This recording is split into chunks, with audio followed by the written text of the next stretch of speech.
It doesn't get any bigger than this in the final week of the regular season. It is the CCL Championship game as tonight DeSales takes on Hartley. Good evening, everybody, and welcome to Honda's Thursday Night Lights, presented by Columbus State Community College on the CW Columbus. I'm Randy Reinhardt, alongside the football professor, Jeff Logan. And, Jeff, you want to talk about story programs. We have two great ones tonight with the Stallions and the Hawks. Yeah, very proud programs, Randy, and they're playing for the CCL Championship tonight. Now, there was a match earlier this year, week number 3. DeSales won this game 24-21. This one is going to be special. And let's look at the matchup in this contest tonight. First of all, DeSales comes in with a mark of 4-1 on the campaign. They are coached by Ryan Wiggins in year number 14. 26 playoff appearances for this school since 1972. They've got a guy that is outstanding on both sides of the football. We called him Q squared in the past. His name is Quintel Quinn. Yeah, really a very good football player, committed to go play football at Ohio University, bigger and stronger than he was even a year ago. Randy, he has accounted for 10 touchdowns this season. There are games where he has carried the ball upwards of 40 times a game. And they beat St. Charles last week 48-7. On the other side of the field is the Hartley Hawks. They are coached by Brad Birchfield. They are 3-2 on the campaign. Brad in year number 13. He has won state championships in 10, 15, and 16, and they have another player that is a star on both sides of the football. His name is Marcellus Parker. You know, I think they're a state title contender, and a lot of it is due to the play of this young man, Marcellus Parker. 6 foot 249, plays the offensive side, plays the defensive side, and along with the two-headed monster given by them by Niall Johnson, the other running back, they have the ability to possess the ball for long periods of time. They got by Watterson last week, 42-32. Didn't you wear that same outfit last night? You look familiar, too. And you know what? We're ready for some football. Are you? Let's rock and roll. Right, let's do it. What a game we have tonight. The final game of the season, and what a matchup it is as DeSales takes on Hartley. Back with the kickoff in mere moments. You are watching Honda's Thursday Night Lights, presented by Columbus State Community College, in one place, right here on the CW Columbus.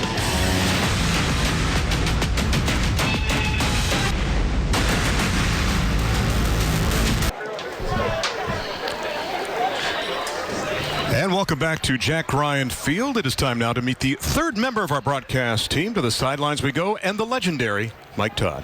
Thank you, Randy. It's a beautiful night for high school football, and it's been an amazing season of high school football here on Thursday Night Lights.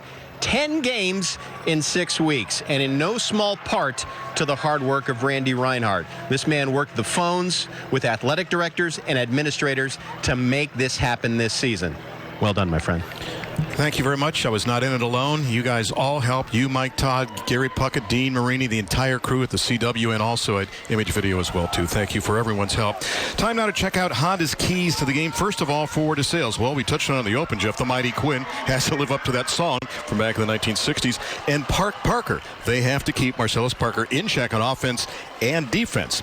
Now, on the other side for Hartley, Peyton's place. Peyton Underwood is their quarterback. Full name, Eric Peyton Underwood, but he has to feel at home here tonight and show his dominance as a quarterback for the Hawks as just a sophomore.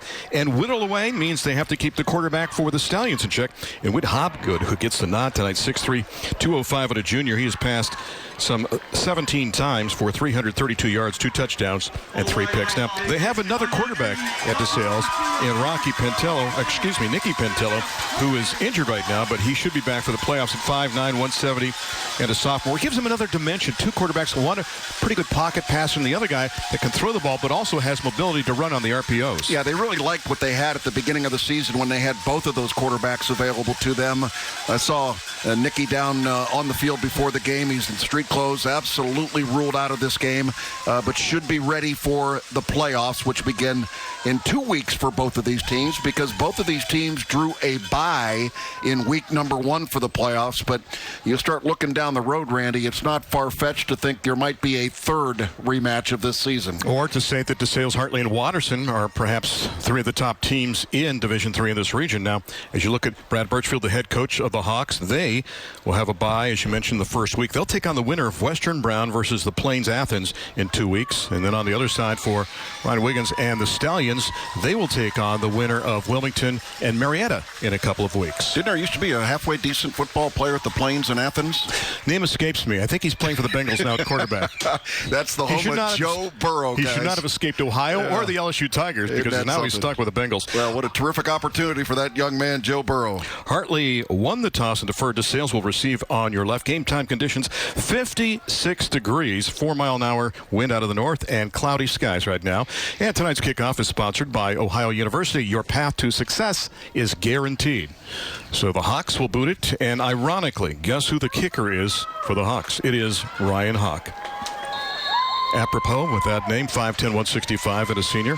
One time he was a soccer kid, but he's been a stalwart kicking the football for the football team during his tenure here off of Zettler Road. So young man in Ryan Hawk, who's 21, by the way, of 21 on extra points and 1 of 1 on field goals. Now, a different look, it looks like, for DeSales. They're going to go with Quintel Quinn back there deep. Also have Jonathan Thompson as one of the deep men as well, too. And Quinn's got it at the 5. Quintel near side to the 20, looks for a seam. Got it up some 21 yards to the 26-yard line, and that is where the Stallions will take over on offense some 6 seconds into this contest. An offense that averages nearly 350 yards per game, 267 on the ground, and 82 yards passing on the campaign. And their offensive coordinator is Brian Cromwell, who has done that now for 12 of the last 13 years. The numbers on Whip Hopgood, and Witt has really done a good job. We mentioned kind of a two-headed situation at quarterback at times. And Witt is a bigger guy, a longer frame, Jeff, at 6'3" and 205, and takes over from Reno Godfrey from last year. Did a great job running the offense. You know, not a main component in their running game, Randy, but very effective when he has been asked to run the football. And he's a junior. Pentello just a sophomore. On a 1st and 10 now from the 26-yard line. It is Quinn time, and they undercut him. He tries to go up in the air, but there was absolutely no room. Once he hit the point of attack, you can see a couple of guys there for the Hawks. Among them, Donovan Davis helping to make the hit. Here now is your offense in this contest, and starting lineups brought to you by Spark Columbus Fit City Challenge. And get up and get active. You can register now at sparkcolumbus.com. We mentioned the man at quarterback. Now, the guys up front of the line, Haas, Kane, Kirk, they all have experience on the left side. Schaefer and Carpenter, some new faces on the right side. Quinn to take it outside, and Quintel's got some room. They stopped him for a loss, but not this time. He's going to motor up to near the 35-yard line, about a yard or two shy of moving the sticks. Defensively now for Bishop Hartley. Brad Birchfield runs that 3-4 look. Daniel Tucson is a junior. Jeff, he's already a 3-year starter. Sumo Kesley is a great linebacker. We'll see Parker in there as well, too. Niall Johnson doing a job in the secondary with Sunderland and Saunders and Kenny. So 3rd down, they'll need just about 2 now from the 35-yard line. It's Quinn again. He's got the 1st down and finds a little gap out to around the 40, maybe the 41-yard line. So after a slow 1st down, 2 impressive plays from the Stallions on 2nd and 3rd down. Well, they're really good at doing what they do, and that is blocking effectively at the point of attack. This time, again, right up the middle. No secrets here, just man-on-man blocking. And the big guy at that tailback spot, Quintel Quinn, lowers the pads and makes sure that he gets the 1st down. And again, we talk about that strength of the offensive line. He went behind Hast, Kane, and Kirk. 1st and 10 now from the 41-yard line. And Quinn again. They grabbed his jersey, but they don't bring him down.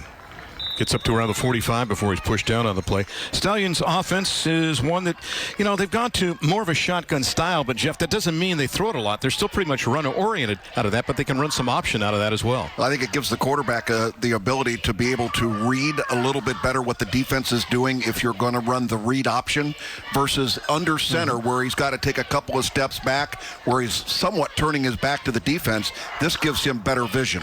Gain of 4, 2nd and 6. It is Quinn again, and to the left, then to the right, and then pushes the pile up near midfield. Picks up about 4 in the play. It'll be 3rd down and short. Really good block up front by Joseph Schaefer, the right guard, number 64. Again, what the running back is doing is reading the block up front. Watch here. You can see Schaefer there taking his man out, and the back is able to cut right off of his fanny and get himself going up north and south. That was excellent job by that offensive line. And Schaefer, a big guy at 6'5", 300 pounds, and but a junior. So 3rd down, they need a couple to move the chains one more time. So he played just 2 minutes of this 1st quarter. Quinn with the lean and gets the ball, tries to cut outside and extend. It's the advantage of being 6 feet, Jeff, over 5 feet. He extends his body from the 50 down inside the 49, near the 48. And that's enough to move the chains again. Some people just have a nose for that 1st down, and Quintel Quinn is one of those guys. He didn't want to dance around out here too much. It looked like there was a tackle around the shoestrings there, but he was able to drag that man across the line. And, Randy, they are driving. They're now across the 50. Jalen Carpenter with a nice block on that prior play. 1st and 10 now from the 49. It's Quinn again, and not this time. Stood up right at the line of scrimmage. It's another Columbus Wild Dogs first down. For sponsor and ticket information, go to ColumbusWildDogs.com as the IFL comes to Columbus in 2022. I mentioned at the opening that Quinn has been known to carry the ball upwards of 40 times a game. Well, he has carried the ball on every play of this drive, and you can see the offensive or defensive line standing tall. Daniel Tucson, 6'1", 250, a junior, number 66. Met Quintel Quinn head on. His dad, of course, great football coach as well, too, during his tenure at Northland. 2nd down and 10. Same spot, and this time trying to take it around the left side, and they stack him up again. He got hit at the 49 in Stallion territory, but still able to maneuver and motor back to near the line of scrimmage. So it'll be 3rd down and long from there. Good size up front for the Hawks. You see big number 68 helping to make the hit that time. That is Samuel LeMay. Now watch the penetration here right at the very beginning. There was no opportunity at all for Quintel Quinn to be able to make a play. That was just a terrific job. Looked like Travis Bowie down there making a big play along with Sam DeMay. LeMay, a guy that started playing football in 4th grade, and his dad was his coach. He likes hiking and mountain biking. So 3rd down, and back to the original line of scrimmage we go again. 3rd down and 10 from the 49 of the Hawks. Quinn's going to readjust from the right to the left now of Hobgood. See if we see the first pass from the Stallions. Witt looking, trying to send Quinn long downfield. He just throws it away now instead. Yeah, there's a flag going to be thrown, Randy. There was some contact being made down the field. Looked like one of the receivers was actually blocking a defensive back on a pass play. See what the officials have to say. Our referee tonight is a guy we saw 8 days ago in Fenton Moore. Yeah. Yeah, I saw one of the wide receivers working his way downfield. Here's the call. Pass interference on the offense, number 8. Penalty is declined. 4th down. We go from Chris Baker with the calm voice last night to Fenton Moore with the booming voice tonight. Your umpire is DJ Loy. Your linesman is Todd Pachonik. The line judge is Jordan Nipper. And the back judge is Aaron Shrine. I believe they did our Reedy Whitehall game 8 days ago from Fortress Opitz. And there's the boot now by Nathaniel Wallace-Dilling. Dribble inside the 10, inside the 5. Whoops! Was it down? Yes, it was at around the 3-yard line. So with 7:49 left to go in the first, we'll take a break. Scoreless in the CCL Championship game right here on the CW Columbus. Back at Jack Ryan Field, 7:49 left to go in the first. Hartley getting the ball now for the first time in this contest. Fans, don't miss the biggest play for the biggest high school games in Central Ohio. Join Fox 28's Clay Hall for first scores on Fox 28 tonight at 10:45. Sponsored by Spectrum. So Peyton Underwood, the sophomore quarterback, the son of Woody Underwood, who we covered when he played for Reynoldsburg 8,000 years ago. He's going to run the show for the Hawks. Good special teams execution by DeSales, getting it down inside the 5-yard line on the rugby-style kick. Rashay Smith and company doing the job on a 1st and 10 from the 3-yard line. They'll keep it on the ground and burrow their way out for a nice gain, Jeff, of nearly 6, perhaps 7 on the play as they get that ball up near the 10-yard line as they just take it inside. That time the carry by Marcellus Parker. There's your offense once again. The Spark Columbus Fit City Challenge. Check it out there. Some good size in that line, too. We mentioned Tucson on defense, also plays in the offensive line. Tony Thivener doing a great job. Sammy Ray coming back from a car accident last year, too. New faces on the right side of the offensive line, and you got to watch Richard Kenny. He can play all over in that backfield for the Hawks. 2nd down. They need a long 3 for a first down. And they'll toss it and get it up to the 11-yard line, maybe the 12, and that's it. At times when you look at the Hawks, you just feel like it's 22 men in a phone booth. And now we'll check out the defense for the Stallions. Ryan Wiggins handles that. Up front, some familiar faces in Matthew Stewart and Billy Kane the fourth coming back. Then Quinn on defense as a linebacker along with Velasquez, and also Jordan Johnson, a familiar face in the secondary. 3rd down, they still need about 3 for first down, and they get it out to near the 13-yard line where they had to get for the first down. And once again on the carry for the Hawks, it is Marcellus Parker. Yeah, they're going to come up a yard short, Randy, and this is going to put them in a punting situation. Hartley not trying to get too fancy with their backs up against their own end zone, and you can see the effort made, but a great defensive play inside. Jason Velasquez, number the second, number 9 making the play. 47 tackles, 7.5 tackles for a loss, and 1.5 sacks for him on the campaign. So a punting situation, you would think, for Ryan Hawk. You never know with these teams, though. Yeah, we've got a timeout. Timeout, Hartley. First charge timeout. So the Hawks burn a timeout. I wonder if they'll have a change of mind. Deep in their own territory, nothing would surprise me to see the Hawks perhaps reconsider and try to go for it. So with that being said, 6:18 left to go here in the first quarter. All right, Buckeye fans, your wait is almost over. When the football Bucks return to the field, count on the Football Fever to get you ready for game day. Join Clay Hall and Rodney Dunnigan starting October the 24th at 11 a.m. only on ABC 6. It was a pleasure talking to Clay in the 6 o'clock news on ABC 6 all season long, and did a lot of living in 10 weeks, didn't we? Actually, 6 weeks, and made it feel like 10 weeks doing the 10 games. The man's everywhere, isn't he? He's omnipresent. He is a pro. He's very, very good at what he does, too. Randy, I think they just saw DeSales come up. Yeah, the Hawks are going to go for it. My goodness. 2 backs. 3 backs now. They triple stack the eye, and the dive over the top. And I think you got it as you take it over the right side, and Parker and company trying to get up to the 14-yard line, and he went over the pile and hit the turf at around the 15, so that's enough for a first down. 99% of the coaches would not do this at the beginning of a football game, but, we're in a little bit different time. This is a rivalry game, number 1. Number 2, everybody's assured of a playoff chance, and there you can see the big running back, Marcellus Parker, checking the play on his wristband. That's the 6th time in 15 tries the team has converted a 4th down against the Stallions this year. 1st and 10, under 6 left to go from the 15-yard line. The toss coming back around and looking for a gap, and a good job of the defense to string that out, and also just reach in and get the hand to make the play. Good job that time by Jonathan Thompson, who stayed at home, big number 21 on your screen, to make the hit on the play. What makes it special for Jonathan Thompson is that he was able to make sure that he contained the outside, force it back inside, and then still made the play. That's an excellent job by Jonathan Thompson. Trey Saunders will pick up a couple on the play as he's now carried the ball 37 times for 321 yards on the season. There's Mr. Thompson. He's doing a good job as a defensive end. Used to be an outside linebacker, also running back as well, too, and just a junior. They need 9 more. They'll toss it, and again, the penetration there for the Hawks. And the first guy in there to gum it up was Rashay Smith coming up from the secondary. Yeah, Rashay Smith is a guy that will line up as a quote-unquote defensive back, but they'll walk him up to the line of scrimmage, and he plays more like a linebacker, and you can see effectively coming on the blitz across the line. The wide receiver who had the responsibility of blocking him whiffed. Didn't even touch him, and that is a huge play for Rashay Smith and for the DeSales Stallions. Max Shulaw cleans it up for the final hit on the play, so it'll be 3rd down now and 10 from back of the 15-yard line for Underwood and company. A little misdirection, and the move up the middle will get the ball up to the 21-yard line. So a nice gain on the plays. They'll pick up about 6 in the person of Trey Saunders, but shy of the sticks by about 4 yards. And I will tell you this time, Jeff, that the Hawks will punt. I could tell you on the first one they were not going to punt. Doesn't matter if it's the 10, the 15-yard line. At times they'll go for it early in a game. Again, great penetration by the team in white, and you can see this is a really good play call. It's their version of the shovel pass, and nearly broke it out for the big play. So Ryan Hawk back on the field to allegedly punt, standing back at his own 10 with 3:48 and ticking in a rapidly played first quarter.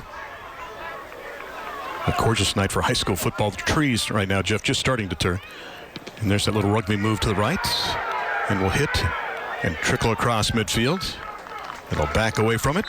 Johnson will not touch it. We'll go out of bounds inside the 42-yard line. 3:32 left to go in the first. We are scoreless, and you are watching Honda's Thursday Night Lights, presented by Columbus State Community College on the CW Columbus. Coming up at the start of the second quarter, fans will join Mike Todd on the customary heating and cooling sidelines for a conversation with St. Francis DeSales principal Dan Garrick, who was also a pretty good basketball coach in his day, too. So 1st and 10 for the Stallions from the 42-yard line. This time it's Thompson on the handoff, and Jonathan will fight and move the pile up to around the 44-yard line on that Wild Dogs first down and pick up a couple with 3:20 and ticking here in the first. Jonathan Thompson, a big guy in his own right at 6'1", 210. Runs big, but Randy, maybe even a little bit more elusive than Quintel Quinn, being able to maybe break the big play. Against St. Charles, he had 10 carries, 94 yards. and a touchdown, and also so far as now at 299 yards on the season with that carry. So under 3 left to go.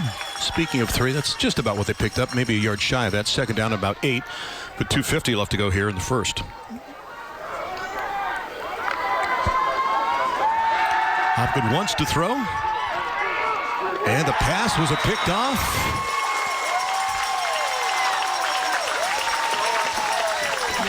Good job on defense that time by number 22, Kason Sunderland. Yeah, I'm not exactly sure what Whit Hopgood was looking at here. This is a naked boot coming out here. Looks like he's squared up, really doing a nice job. Overthrows the receiver. Looks like a receiver slipped and went down, trying to get the ball to Nathan Barber. That's what happened, yeah.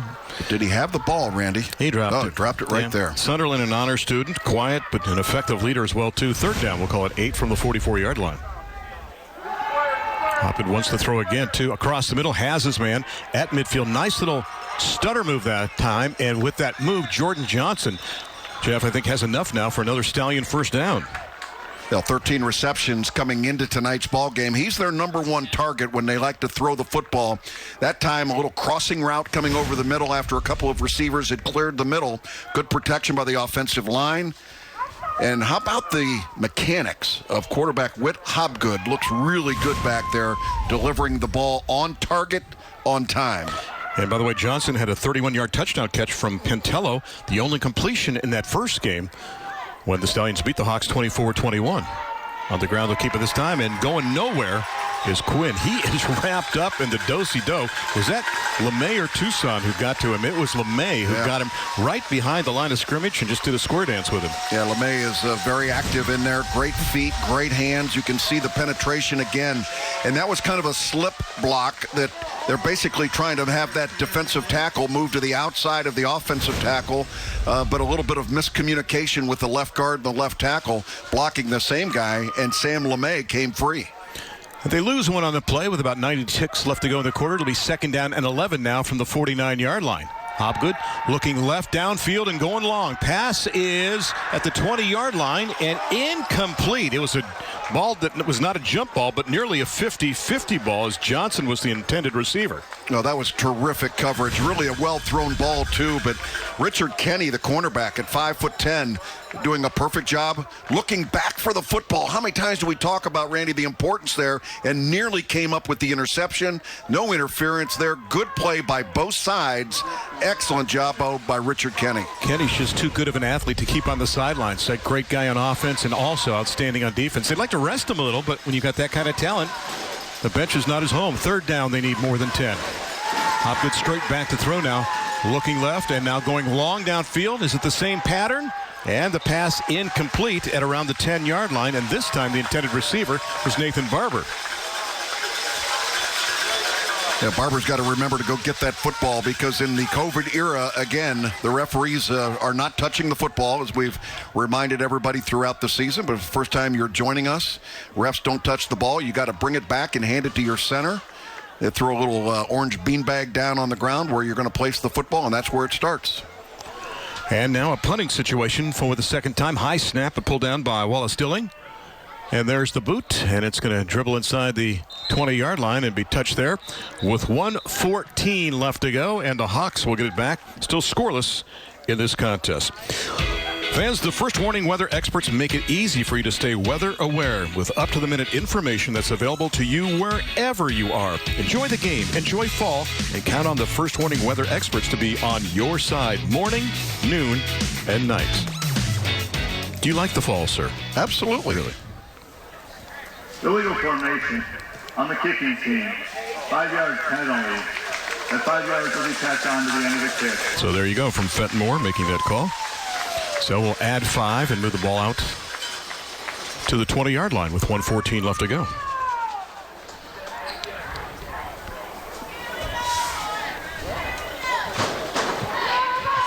First and 10 from the 20 now for the Hawks on this second possession.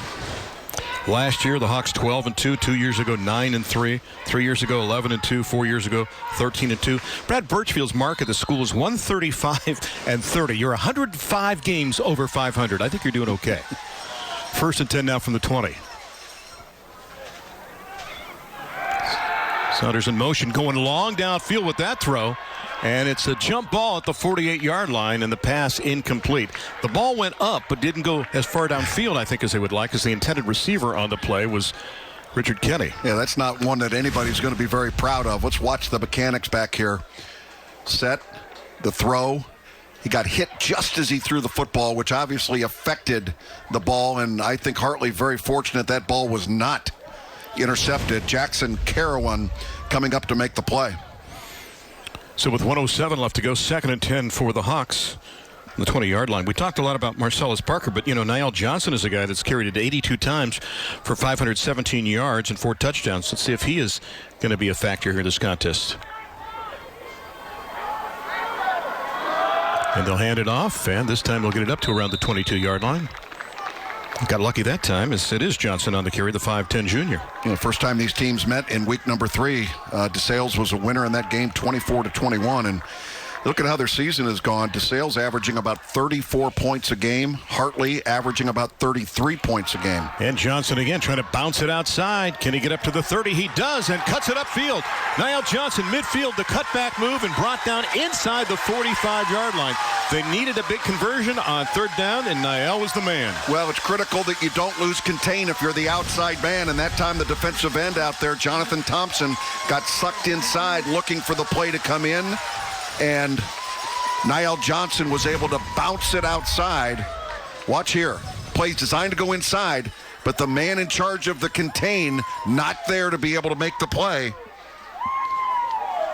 And a gain of 37 on the play. So 1st and 10 for the Hawks now from the 41 of DeSales with just over 40 seconds left to go in the first quarter.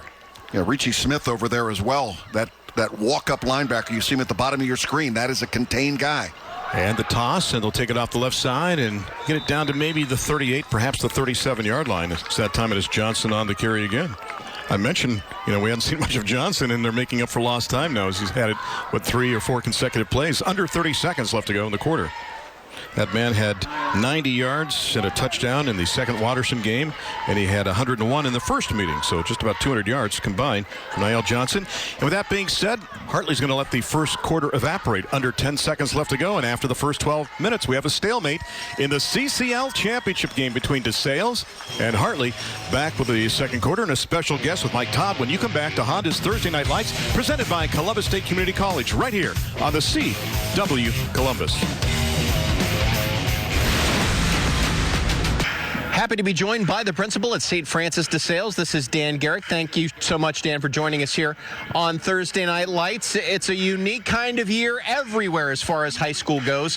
What's the experience been like so far at St. Francis DeSales, Dan? Well, first of all, thank you very much, and thank you to the fine folks at CW for all that you do for high school athletics. It's been wonderful. You're absolutely right. 2020, I think we all are ready to turn the calendar forward. But in any event, it's been really, quite honestly, a very smooth start. I think largely because the community wanted to get back to some level of normalcy, with 6 feet of social distancing and masks and all those types of things. But the kids are happy to be back in school. And quite frankly, it is wonderful to have them back. There were those months from March to the end of the school year when the building's quiet. It's not supposed to be that way. What gets you excited for this upcoming school year? First of all, how long have you guys been back in school, Dan? We started on September the 8th. Okay, so a little less than a month. So what's getting you excited for everything that's still to come at St. Francis DeSales? Well, just the fact that the kids are into a little bit of a rhythm.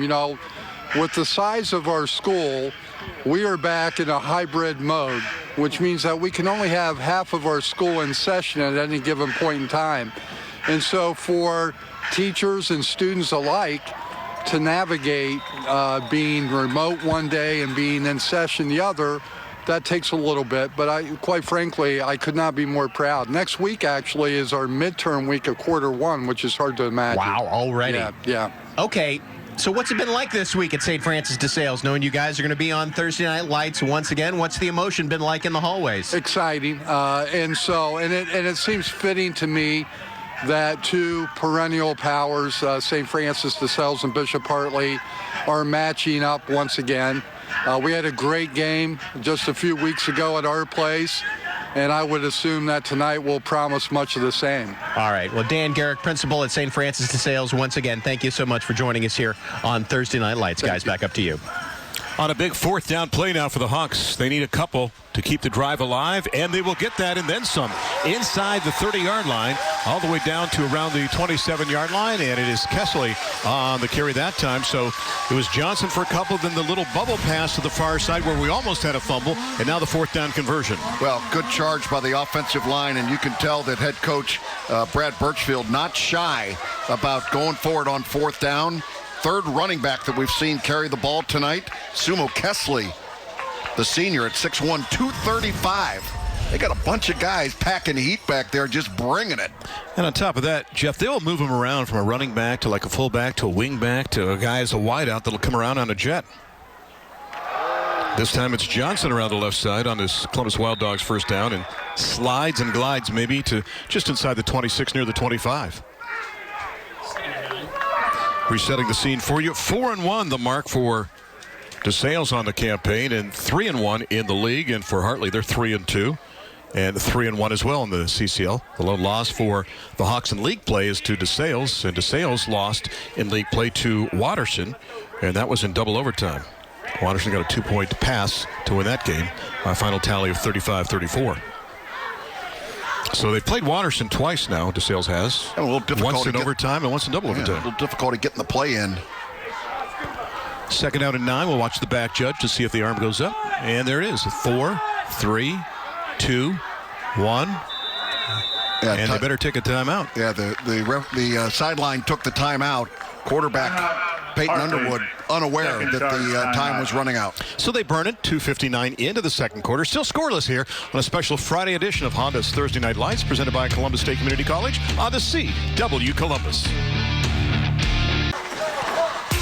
Scoreless in the CCL championship game. All right, Supernatural fans, the moment you have been waiting for is almost here. In less than a week, the final chapter in its 15-year run is about to be written. Don't miss the season debut of Supernatural right here on the CW Columbus, starting at 8 p.m. The party, again, is at Jeff's. Second down and 9 from the 26 for the Hawks. Underwood wants to throw on the slant. Has his man. The pass just a little behind him, but Jeff, that's a catchable ball at the 15-yard line. Yeah, coming over the middle, you expect to get hit as soon as that ball is there, and turned out that Trey Saunders wide open coming over the middle. You can see they were playing a little bit soft in the secondary, and that would have created a great opportunity for the Hartley Hawks. 8:58 left to go, and then it was third down and 9 from the 26-yard line. Jeff, we sometimes talk about time of possession, but sometimes you measure a game in plays as well, too. And we should touch on that here in just a second about that number. And there seems to be a magical number that you need to get when you play a team like Bishop Hartley that loves to ball control and just eat that football and grind it out. They're known for their second half drives that last 6 minutes, 7 minutes. At times, it seems the length of a quarter. Underwood wants to throw, looking long downfield into the corner of the end zone, and just a little bit overthrown at the goal line. Yeah, pretty well thrown ball, Randy. You're talking about those number of plays, and DeSales certainly aware of the fact that they allow the other team somewhere between 40 and 45 offensive plays a game. Just think about that. Those are the only touches that you're going to get against Hartley because they possess the ball for so long. Coverage on the play for the Stallions by Aeon Comedy, and Hawks in the person of Hawk on the field there and trying to attempt a 43-yarder. The wind not a factor, as you can see the flag taking a siesta off to the right of the goalpost there. Started this contest with a 4-mile-an-hour wind out of the north. So 43 yards. Hawk is 1 for 1 on field goal attempts so far this season. And they got a piece of that one, and it's taken back by the Stallions. And up across the 35-yard line, DeSales will have good field position on the 38-yard line. So they bend, they don't break, and now DeSales gets it back after Hartley drives down the field, and they come up short. Yeah, it looked like the snap and hold were pretty good, but a lot of times on those longer field goals, the kickers will be trying to drive it lower, and that's exactly what happens here. There's the pressure coming from number 1, Jordan Johnson, to block it, and able to return that ball. Now watch them, looked like they got a little bit of the face mask there, but no penalty, and the first big play of the game, it won't go down as a turnover, But when you look at what happened with field possession, it's just the same as turning the football over. So the Stallions get it back. 1st and 10 now. Mark it from their own 38-yard line. 8:44 left to go on this Wild Dogs first down. This will be Quinn gliding off the right side. And, boy, he got pounded right at the 39-yard line. You know, the first couple of steps were so smooth, and then he hit that wall of Hawks right at the 39-yard line. Kessley was there. Parker was there, and a host of their teammates. Yeah, they've really got a stout defense, the Hartley Hawks. And, again, if you want, the more time you run laterally, the worse it's going to get for you. The success of the DeSales running game is quick hitters up the middle. And if you're running laterally along that side or along that line of scrimmage, the Hartley Hawks are going to eat your lunch. Quinn last week against St. Charles, good for 4 touchdowns. Jeff said he often can touch the ball up to 40 times a game. 2nd down after a gain of 2. Hopgood wants to throw and looks downfield and finds the second row. But again, Jeff, you have to watch a play like that as a DB because, as we've mentioned a zillion times, there's no such thing as an uncatchable football in high school football. Yeah, and Randy, as much as both teams run the football, you'll have a tendency for those safeties to begin rolling up. So that's why these teams will all of a sudden adjust to trying to maybe throw the deep ball. That time it looked like if Whit Hopgood would have rolled to his left, all the pressure was coming from the right-hand side. Had he rolled to the left, he might have had an open field. McCann and nicely wide to the bottom of the set, one wide out to the top. And Quinn's got it, and he's not getting much. Stood up right at the 40-yard line, bounced away, and somehow spins and keeps the play alive. It looked like early on he was going to be wrapped up by Samuel LeMay, but somehow squirted free from that and got up to near the 44-yard line. Yeah, LeMay very active tonight. Watch number 68. He's the one that has possession right here of the running back. But look at the strength of the lower body and the willingness for that running back, Quintel Quinn, to continue to give great effort. And now we got a 4th down situation. It's DeSales. Looks like they want to go for it. They are 2 of 11 on 4th down conversions so far, although Hopgood could come out of this here and just punt from a tight formation. We have motion, or you get a freebie. Maybe that was the goal. How many times do we see it in high school football? And everybody knows you can't jump. Fenton Moore. Dead ball. Encroachment. Defense number 66. 5-yard penalty. Results in 1st down. Thank you, Fenton. All right, so if anybody with the OHSA is listening, the worst penalty in all of high school football. What, encroachment? Yes. Why? If you don't make contact and you get back, let's not delay the game. Let's not slow things down for things that don't matter. That's not unnecessary. Quinn glides to the left side this time, and the pile pushes him to the 48-yard line. I disagree, because here's the situation. You could start jumping back and forth then all the time. As long as you are not trying to draw the other team off. If you make a little move in there and you get yourself back, who cares? You haven't touched anybody. But haven't who's hit to anybody. judge intent if you're jumping like that? Well, who's to judge that it's going to slow the football game down by calling more penalties? You know who's going to judge? Judy. Judy is. No, not you. Judge Judy. We'll take her. 2nd down and 8 from the 48-yard line. All rise for Barrister Logan here. Quinn off the left side. He's got a gap.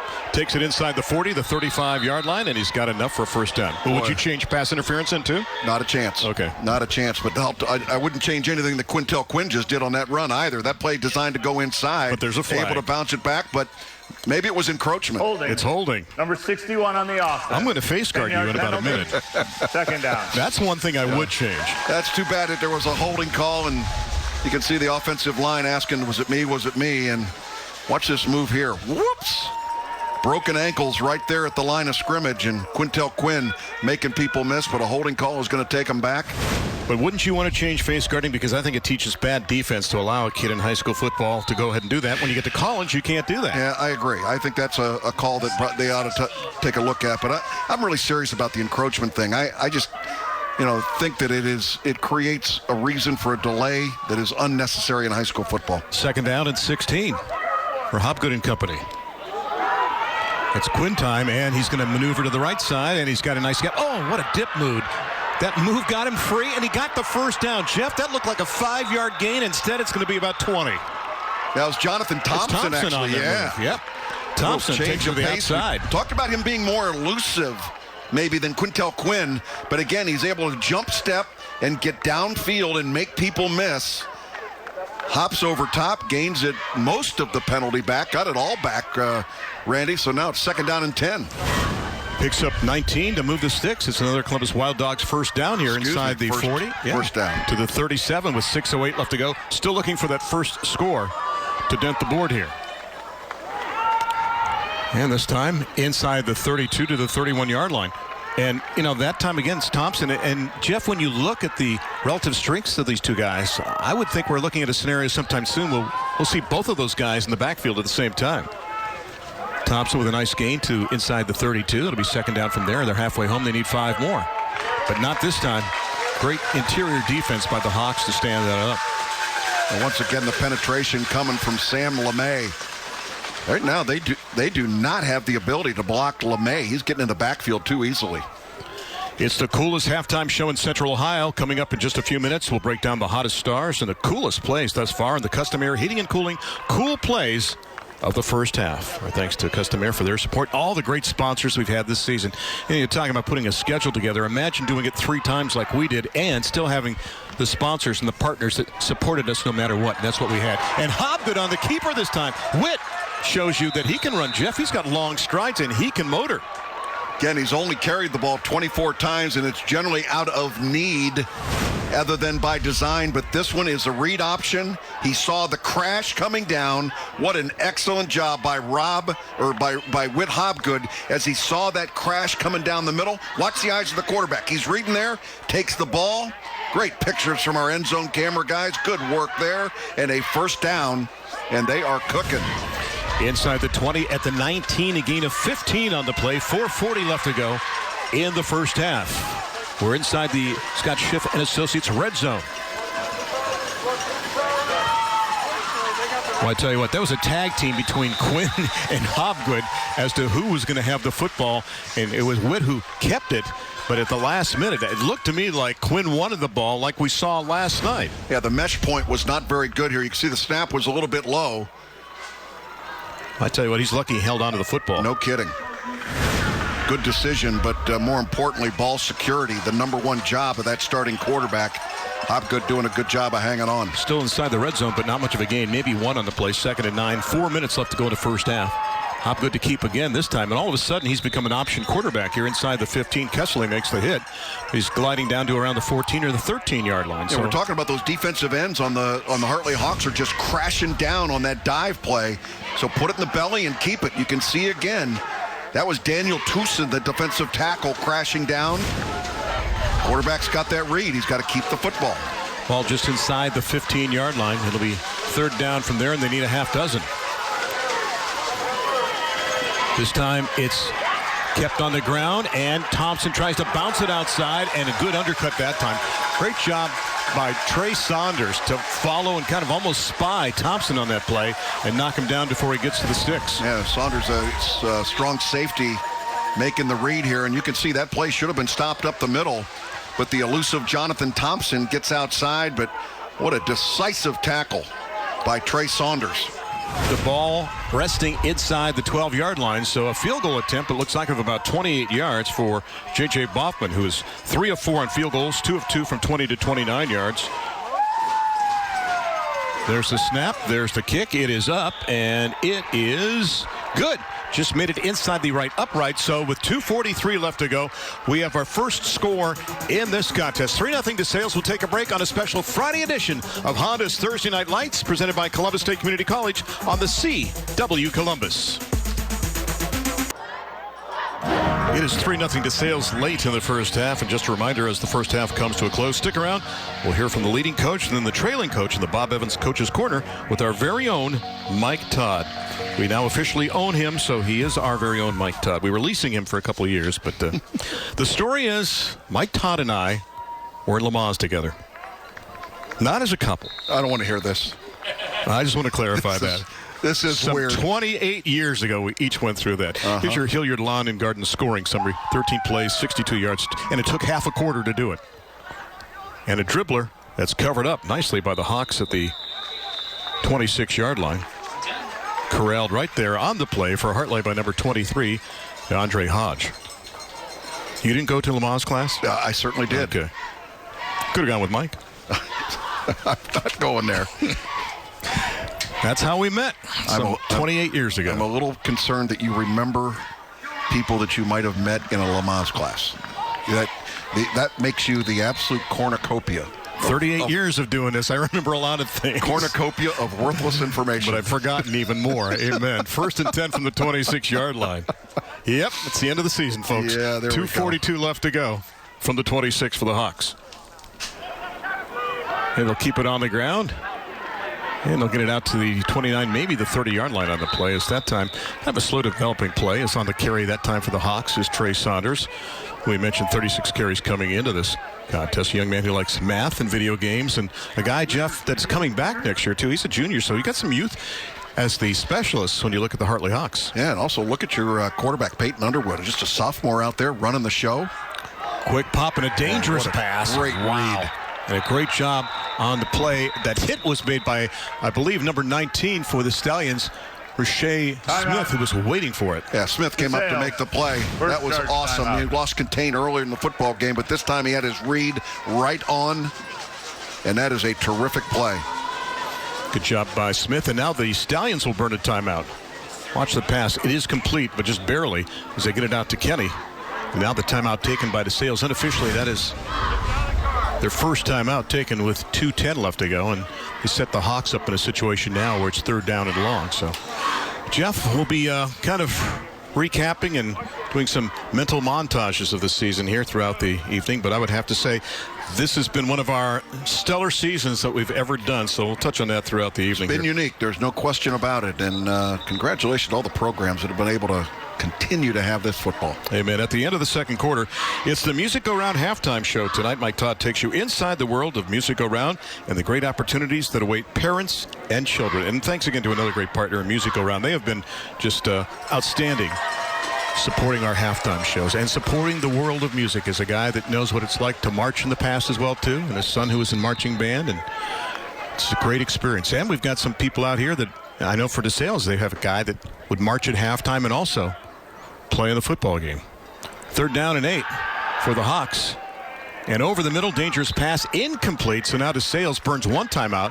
But, Jeff, they'll get the ball back still with 2:06 left to go and 2 timeouts remaining. Yeah, looking for Trey Saunders over the middle. They had a couple of receivers running deep, trying to clear the zone. Peyton looking over the middle. Again, ball thrown high. Very fortunate the free safety not there to be able to come up with the interception. So it's a punting situation now for the Hawks and Ryan Hawk again. Father and son conversation there with Woody and Peyton Underwood. It's one thing that Woody Underwood and Pat Birchfield have in common. Both played at Reynoldsburg High School. Covered them both.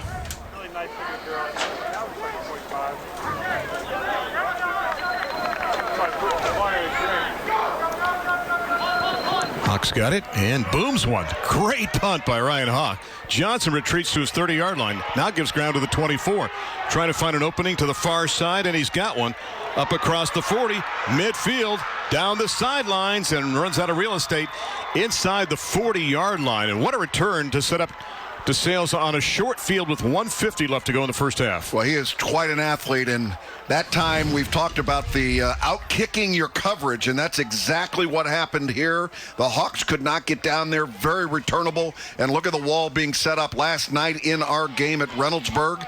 We saw Pickerington with a punt return for a touchdown. That looked very similarly to that one, and had Johnson been able to cut that back up inside, looked like he might have been able to take it to the house. Lorenzo Stiles Jr. returned 153 yards last night. That one by Johnson returned 34 yards for Jordan and company. So 1st and 10, mark the ball just inside the 37 at the 36-yard line.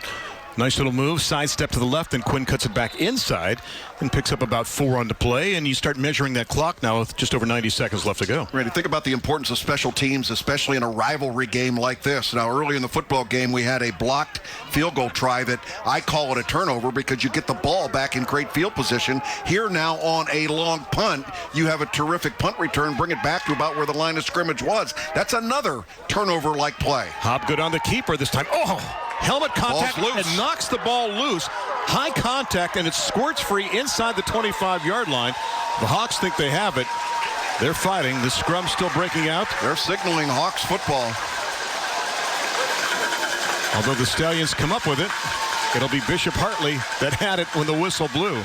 Boy, they went for that big time, and you watch the contact up high and watch the ball just squirt forward about 5 yards. And quarterback running out on need, and you can see the contact made in the strip.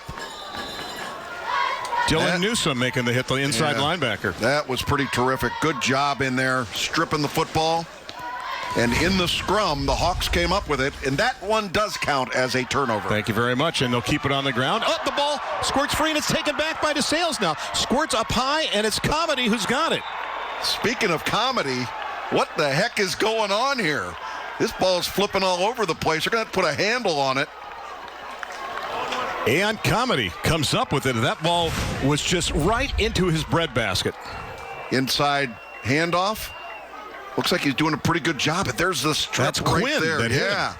How about that? And Johnny on the spot right at the right time. Ian Comedy comes up with the play, and Randy still plenty of time on that clock with 2 timeouts remaining for DeSales, and they are in business inside the 30. Tragedy tomorrow, Comedy tonight makes a big play inside the 30-yard line. And this time it's Thompson. And look at the motor. Inside the 20. Carries defenders inside the 15 to the 14. That will stop the clock as they move the chains. First down with 1:01 left to go. Now this is where you want to get your quarterback up there running the team. You got good job by the offensive line. And how about the heads up of the big running back, Jonathan Thompson, coming up through the middle. Picks up 15 on the play. 1st and 10 inside the 15. Thompson gets his uniform readjusted by his partner back there in Hobgood. Witt going to hand it off, and a nice cutback. Look at the moves diagonally by Thompson. Jeff, can you teach that, or is that innate? That's innate. You got to have the ability to do that. That jump step, Randy, was set up by the penetration coming up the field by the defensive end. And the offensive line remained engaged. It gave the running back an opportunity. And you talk about making moves up inside. Dylan Newsome, the linebacker, came up to make the play. And Jonathan Thompson just shook a little sugar out there and made him miss. He was able to take it down inside the 10-yard line. Down near the 5. DeSales takes their second timeout. They have 1 remaining. It'll be 2nd down and 1. They need to get it just inside the 5 near the 4 to move the sticks one more time. All right, do you keep it on the ground here? You're moving the ball pretty well that way. You have 1 timeout remaining. We'll find out if that's what they do. They rush on average for 267 yards a game. They give up 92.2. Passing-wise, they give up 101.6. But this is a team, too, that's been pretty good on 3rd down conversions, 21 of 57 coming into this contest. And, you know, Jeff, you're not playing for a playoff seed. In fact, that's already been factored in the equation. We touched on that. But the one thing you are playing for is you want that momentum going into the postseason. And also, you want to win that crown as champs of the CCL.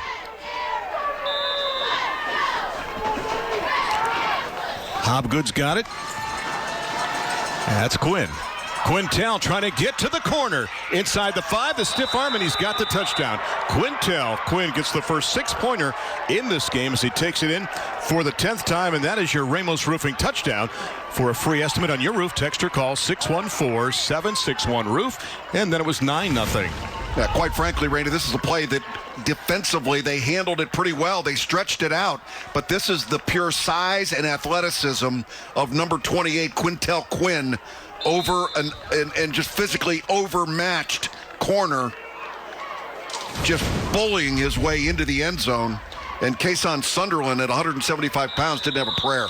Flags before Boffman tries to attempt his 21st on 23 tries, and we'll see what this is about. Great effort. Ball start. Number 64 on the offense. Replay the PAT. I thought Sunderland came up and did a really good job, but the physical mismatch there with Quintel Quinn at 220 pounds with steam coming from the backfield to the corner of the end zone was just a mismatch. So from 25 yards away now for the extra point for J.J. Boffman, who is a senior goalkeeper on the soccer team, like photography and cooking and part of Run for the Race as well, too, to make it 10-0. Snap, kick, plenty of leg. It is up. And the extra point is good, so it's now 10-0, 26.9 left to go. All right, for the Hawks, they won the toss and deferred. So, Jeff, you will get the ball to start the second half. But you'd love to make something happen late in this first half. And, boy, we saw turnover, begat another turnover here in the last minute of the second quarter. Yeah, there were 2 big possession changes that don't count as turnovers that I've talked about earlier, and then boom, boom, you got 2 real turnovers. And both teams have been plagued a little bit, Randy, this year by turning the football over. A lot of misdirection going on in the backfields there. And when you've got defenses that hit as hard as these defenses do, sometimes the pumpkin's going to come loose. Although coming into this contest, DeSales was +4 in the turnover category, so it's time to boot it. And Boffman is out there with the honors, so he's now, as we mentioned, 21 of 23 on extra points and also 4 of 5 on field goals. There's your Hilliard Lawn and Garden scoring summary. 3 plays, 29 yards. Just took under 70 seconds to get that tally and widen that cushion. The first touchdown in this game. Do you kick it deep? Think they squib it? Too many talented running backs on this Hartley Hawks football team to give them a free shot. And a line drive, a face-protecting move that time, and the Hawks will get it up across the 25 to the 30-yard line, maybe the 31, with just under 20 seconds left to go here in the first half, and we'll see what the Hawks opt to do, down by 10 in this contest. It was Deshaun Tucker who got the ball there. It's one of the up guys. So now Hartley gets it back just past the 30-yard line. 18.7 seconds left to go. They have 1 timeout remaining. Yeah, I'm going to guess they're going to just eat the football here, Randy, and go ahead and take it to halftime. They do get the ball to start the second half. At the 31, they go with a tight set. Underwood takes the knee. And that'll do it for the first 24 minutes of action.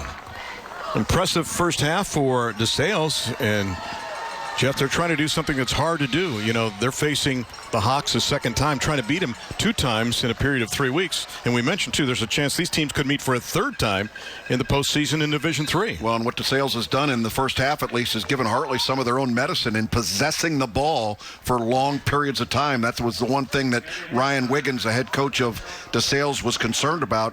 Yet his offense was able to go out there and sustain drives and really have outpossessed Hartley at their own game. Now, the Stallions came into this contest with a record of 4-1 on the campaign, and Hartley came in at 3-2. Ryan Wiggins having a quick conversation with our officials before he comes to our microphone position to talk to our Mike Todd, but he's got to be happy with his team's performance, especially in the second quarter, in a topsy-turvy last minute, if you will, too, of the second quarter. Time now for the Bob Evans Coach's Corner. We head down to the sidelines and beyond the end zone in our Mike Todd. All right, Randy, thanks a lot. Ryan, big momentum swing there. Thanks to the play of your defense. What were your thoughts about the first half? Well, you know, it's a heavyweight fight out there. You got 2 teams swinging at each other. That's the way the game goes.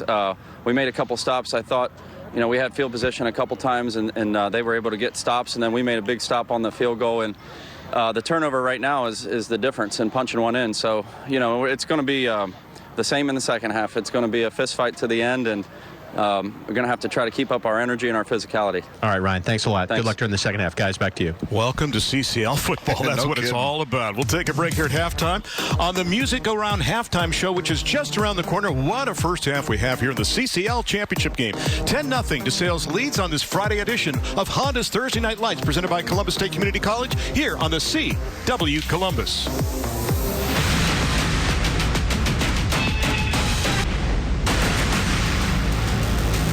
Raising Cane's is proud to recognize Central Ohio's Scholar Athlete of the Week. Noah Garrick is a 3-sport athlete for St. Francis DeSales High School. He's earned multiple varsity letters for basketball and volleyball. Noah carries a 4.12 GPA and has completed multiple AP courses, including physics and chemistry. He's also a member of the National Honor Society, Student Council, and is president of the Astronomy Club. Congratulations to this outstanding Raising Cane's Scholar Athlete. You are watching the Music Around Halftime Show on Thursday Night Lights, Friday edition on the CW Columbus. DeSales leading Hartley by a score of 10-0. Well, a few weeks ago, I was able to spend some time with our friends at Music Around. Let's go ahead and revisit the time I spent with Kevin Johnson from Music Around. I'm happy to be coming to you from our halftime sponsor, Music Around. We are at their Bethel Road location. They have 2 locations in Central Ohio.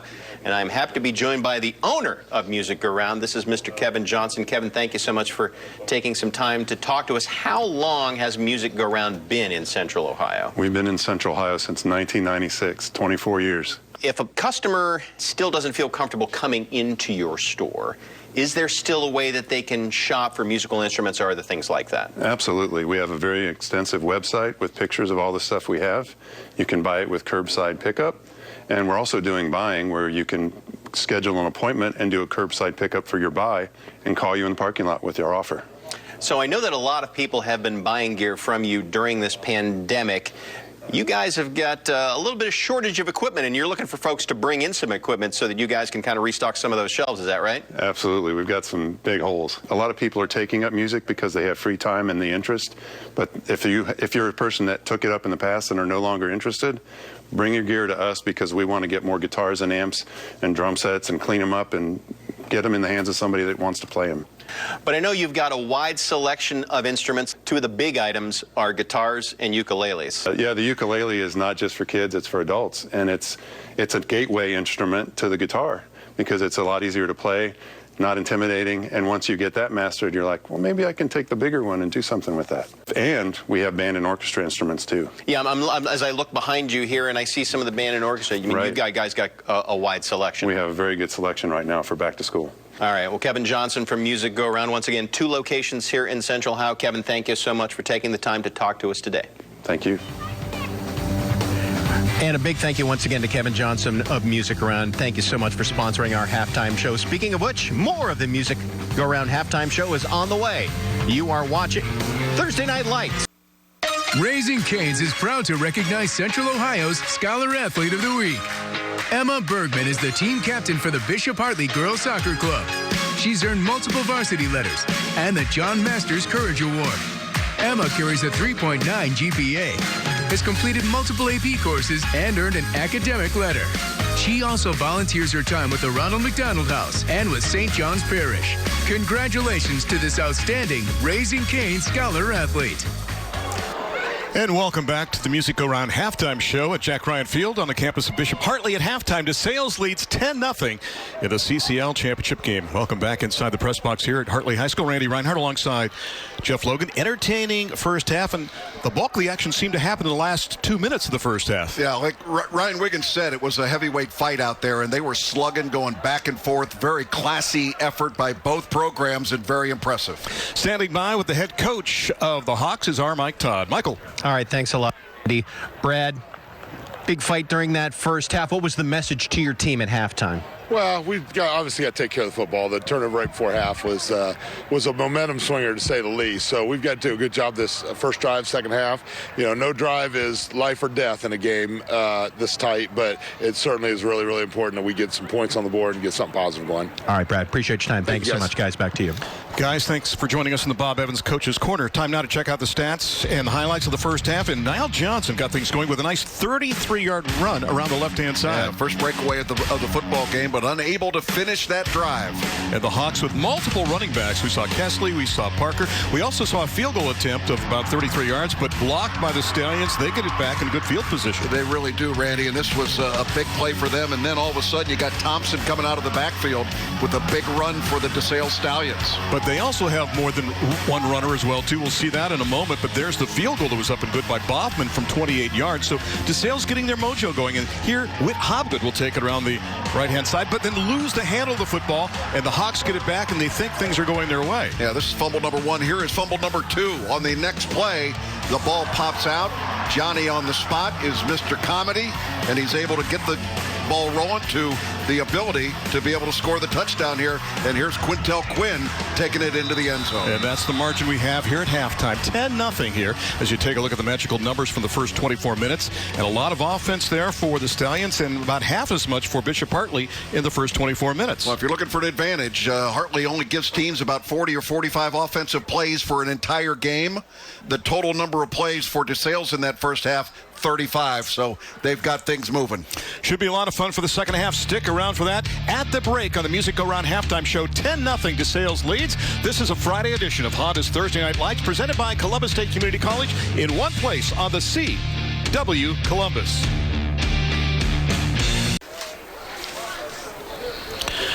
And we are just about ready for the start of the second half of this Week 6 matchup, the CCL Championship game between DeSales and Hartley. Some of the individual stats in the first half. Passing, Hopwood was 1 of 6 for DeSales for 8 yards. Underwood 2 of 6 for 2 yards. Rushing, Quinn leading the way for the Stallions, 13 carries, 43 yards on that 5-yard touchdown. And also, Thompson had 8 for 51. On the other side, it was Nail Johnson, 5 for 45, a 9-yard average. And this kickoff to start the second half is sponsored by Ohio University. Your path to success guaranteed. Jeff, what are you watching for early in quarter number 3? Well, I really want to see what Hartley Hawks come out with in terms of consistency in their offense. And defensively, I think they've played a great game, but they've got to be able to continue to get first downs. Hoffman with the boot, and it's going to dribble inside the 20 to the 15 and exit stage left at the 16-yard line. Well, you can take the +10 or the 35 or make them kick it again. I think they'll take the ball probably at the 35-yard line and start the second half. Free kick out of bounds on the kicking We've seen team. a bevy of guys that can carry the football, but finishing has been a problem so far in this contest when you take a look at Bishop Hartley. You look at the running backs. We talked about Marcellus Parker, who's been a beast all season long. Only 12 rushing yards in the first half for number 30 right there in the middle of your screen. Offensive line's got to give him a couple more opportunities. And I think he's going to get a steady dose of opportunities here in the second half. 1st and 10 from the 35-yard line. Here's his first one. And this is the kind of guy that Brad Birchfield wants to have the ball. You know, the big running back that he's had just about every year. You go back to, so many different guys. Woodley and, Jalen January is a guy that really worked into that role as well, too. But he's always looked for that one big guy to carry the team late in the season, to talk to him and say, we're going to ride your back into the playoffs. And I think Parker is the guy that man in your screen would like to see carrying the ball a lot in this contest and throughout the postseason. Gain of 4 on the play. We'll call it 2nd down and 6 from the 39.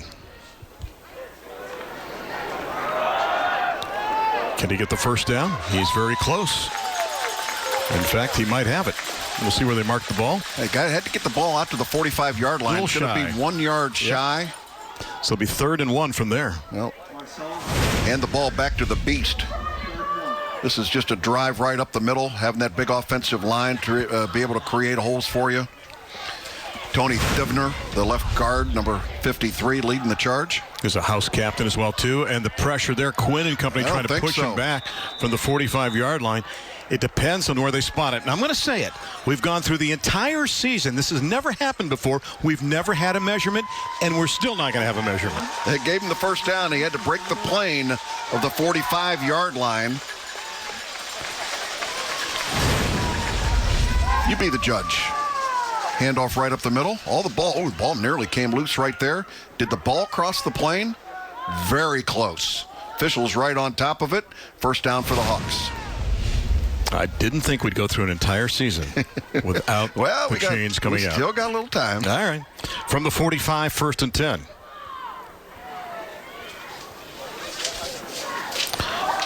And this time it goes to the deep man that is not Parker. And they'll get the ball up to the line of scrimmages.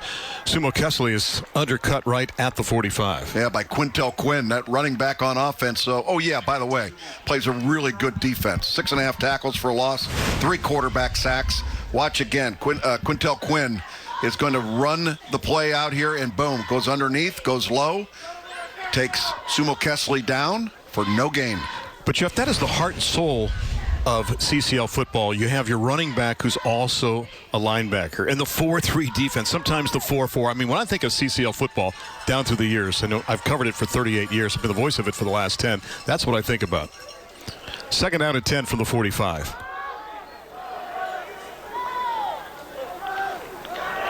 The misdirection. There is nothing there. Good job. The penetration by the Stallions was tremendous. A couple of guys came shooting through. Among them, number 61. That's Billy Kane, the 4th. And also, it looked like Noah Gales who came through as well, too. Yeah, Noah Gales getting a little playing time in there. Right, will come up and make the play. A lot of substitutions. Defensively, Gales goes off the field. Watch here. You're in the backfield. There's the misdirection, and you can see the pursuit. And look at the number of white jerseys right there to make the play. Nail Johnson will pick up 1 on the play. It'll be 3rd down and 9 from there. We approach 9 minutes left to go in the 3rd quarter. 10-0. Stallions lead, looking for a sweep the regular season. If they pass, they look to Trey Saunders generally. Number 9 is their go-to.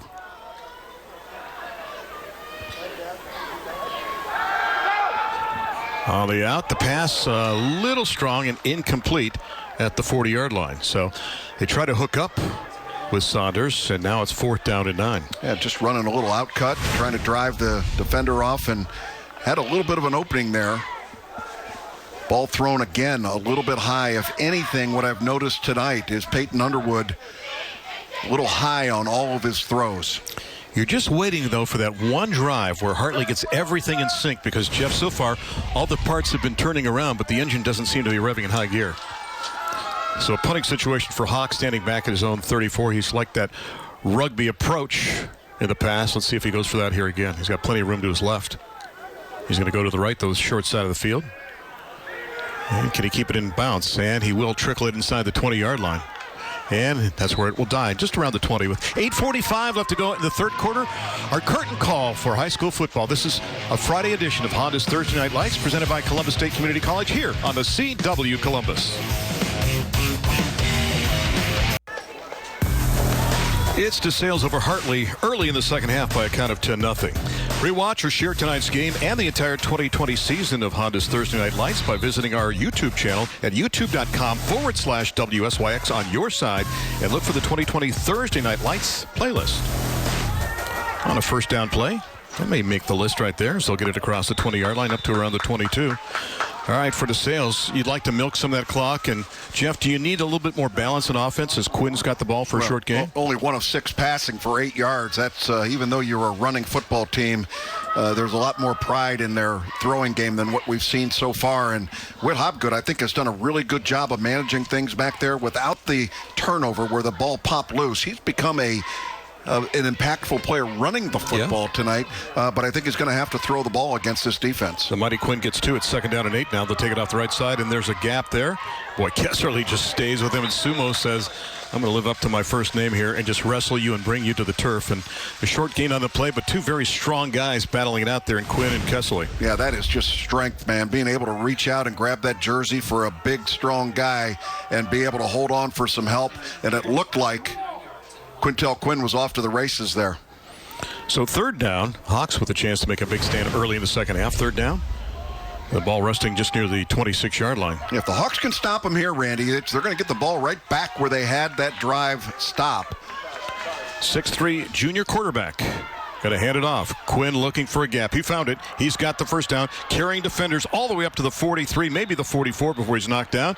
And that's a Stallion first down with 7:23 left to go in quarter number 3. And so far, that's been the difference in this football game. DeSales has been able to make those big plays when they've needed to. The Hawks have not been able to convert. And again, good patience by running back Jonathan Thompson, allowing things to happen in front of him, and then getting himself going north and south. So Thompson gets a big gainer that time, moves the sticks, and off the right side, Thompson will take it again, gets it across midfield. A big chunk there of about 8 yards or so on that Columbus Wild Dogs first down. And if you'd like some help with your community group, Wild Dogs can lend a helping hand. Go to wilddogs.com for more information. Well, Quintel Quinn, as we mentioned, headed to Ohio University next year to play football for the Bobcats.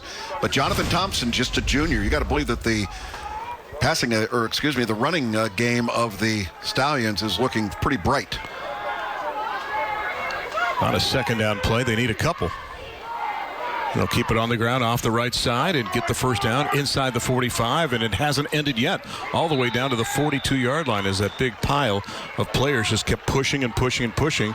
And that time, Quinn's got enough for the first down. And you mentioned Thompson, a junior. I got to tell you, there's a guy named Nasir Phillips, who's 5'6", 185, and a freshman, Jeff. He's got 28 carries for 140 yards and 2 touchdowns. Yeah, we thought we might see a little bit of him tonight.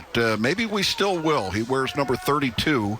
Not yet in the ball game based upon what we've seen, but Quintel Quinn back there in single back. Barber, Nicely, McCann wide to the bottom. They spread out the defense with the 3 wideouts, and Quinn spreads out the D himself. Takes it to the 20, to the 10, to the 5, spins, and takes it in for the touchdown. Quintel Quinn takes it for another touchdown, this one of 42 yards, another Ramos Roofing touchdown. And again, for a free estimate on your roof, text or call 614-761-ROOF. Randy, this looks like a runaway train. Nobody able to have a full shot on Quintel Quinn. And again, physically, this is a mismatch, taking him into the end zone. Richard Kenny doing the best job that he can, but there was a penalty on the play. Take it back. We're not going to have the touchdown. A break for the Hawks. That is negated, so take the 6 off the board. And the 42-yard run by Quintel Quinn is negated by Fenton Moore and Company's announcement. So with that penalty, boy, what a loss that is. My apology. I did not see the flag. Tossed on the far side of the field, and now DeSales has to regroup. They thought they had a 2-touchdown and then some cushion, but instead they're going to have the ball back from the spot of the infraction. It's going to move it back to right around the 36-yard line. Just like that, checking into the game, just as we called for it, Nasir Phillips, number 32. At a wing. On a first down play. And they'll get it inside the 30 to the 29-yard line, as there he is, Mr. Phillips on the carry. Yep. For the 29th time on the season. No, the coaches are not right next to us, and we want to clarify that right away. But that's enough for a first down for the Stallions. Well, DeSales would like to go ahead and do what they just did. If they milk more of the clock, so be it. Keeping fresh legs in that backfield. First and 10 inside the 30. Nasir's going to cut it off the right side and maybe a yard and a half on the play before he's knocked down. Boy, you want to talk about depth at running back. You got a senior, a junior, and now a freshman. Yeah, pretty impressive. Young man's got great skills. Still learning the game, though, at the high school level. And he will check out after a couple plays. It'll be second down and 9 now from the 28. 5:23 and ticking. DeSales still peering to the sidelines to get the plays. They are signaled in from the sidelines. Brian Cromwell, the offensive coordinator. Second down and 9. That's Quinn. And that's maybe the 27-yard line. That's about it. Defense really shutting it down now for the Hawks. They need to make one more stand here. And what a bullet they dodged by the penalty that negated the touchdown run of over 40 yards. Just way too much hesitation in that middle by the running back, not being able to find the hole as it quickly opened earlier in this drive. And that's good execution by the defensive football team as you look at the coaching staff across the way. Ryan Wiggins there on your screen, the young man, the head coach who just celebrated his 41st birthday this past week. Yes, I covered him in high school as well, too. Third down. Let's call it 8. Hobgood wants to throw. Got plenty of time. Needs a receiver. Now guns it back across the middle and overthrows everybody at the goal line. Closest guy to the football was Jordan Johnson. Yeah, Randy, nothing good is going to happen when you got your quarterback dropping 18 yards back to throw the football all the way down the field. So he's got to be able to recognize the receiver right here. You can't just keep bailing and going deep and throwing the ball up for grabs. No chance whatsoever. Do you attempt the 45-yard field goal? Boy, it's interesting. We've had a blocked field goal already in this game that turned into great field position for DeSales, but it looks like they're going to go ahead and try this field goal. It'll be from the 34-yard line, making it a 44-yard kick. Boffman on the campaign, 0 of 1 between 40 and 49 yards, just in case the Hawks have one guy going deep. Could this be a fake out of this? I'm a little surprised they're not going for it on fourth down, quite frankly. There's the snap, there's the kick, plenty of leg. It is up, and it is good. Terrific. 44 yards out, and Jeff, that still had plenty when it went over the crossbar, and he's a little pumped, isn't he? Congratulations to J.J. Boffman. It's now 13-0 Stallions. We'll take a break on the CCL Championship game here on the CW Columbus.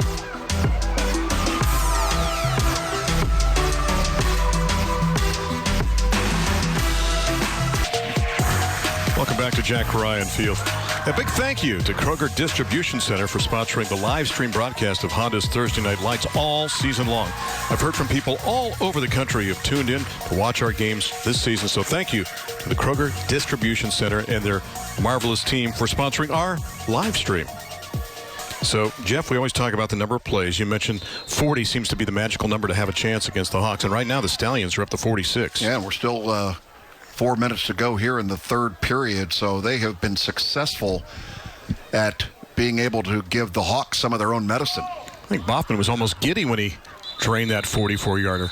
Although after that, he forgot how to kick off, apparently, right? So giddy, he shanked that one.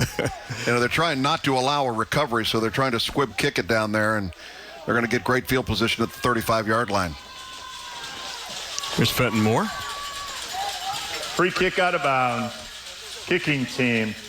5-yard penalty from the out of bounds spot. First down. All right.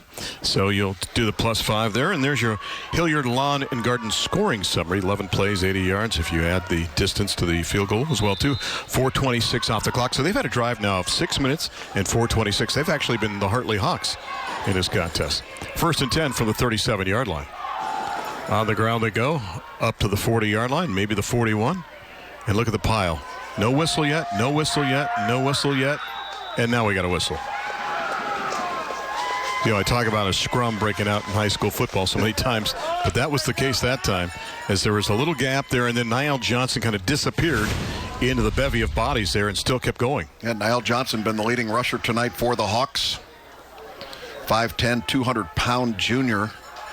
Plays behind the senior Marcellus Parker.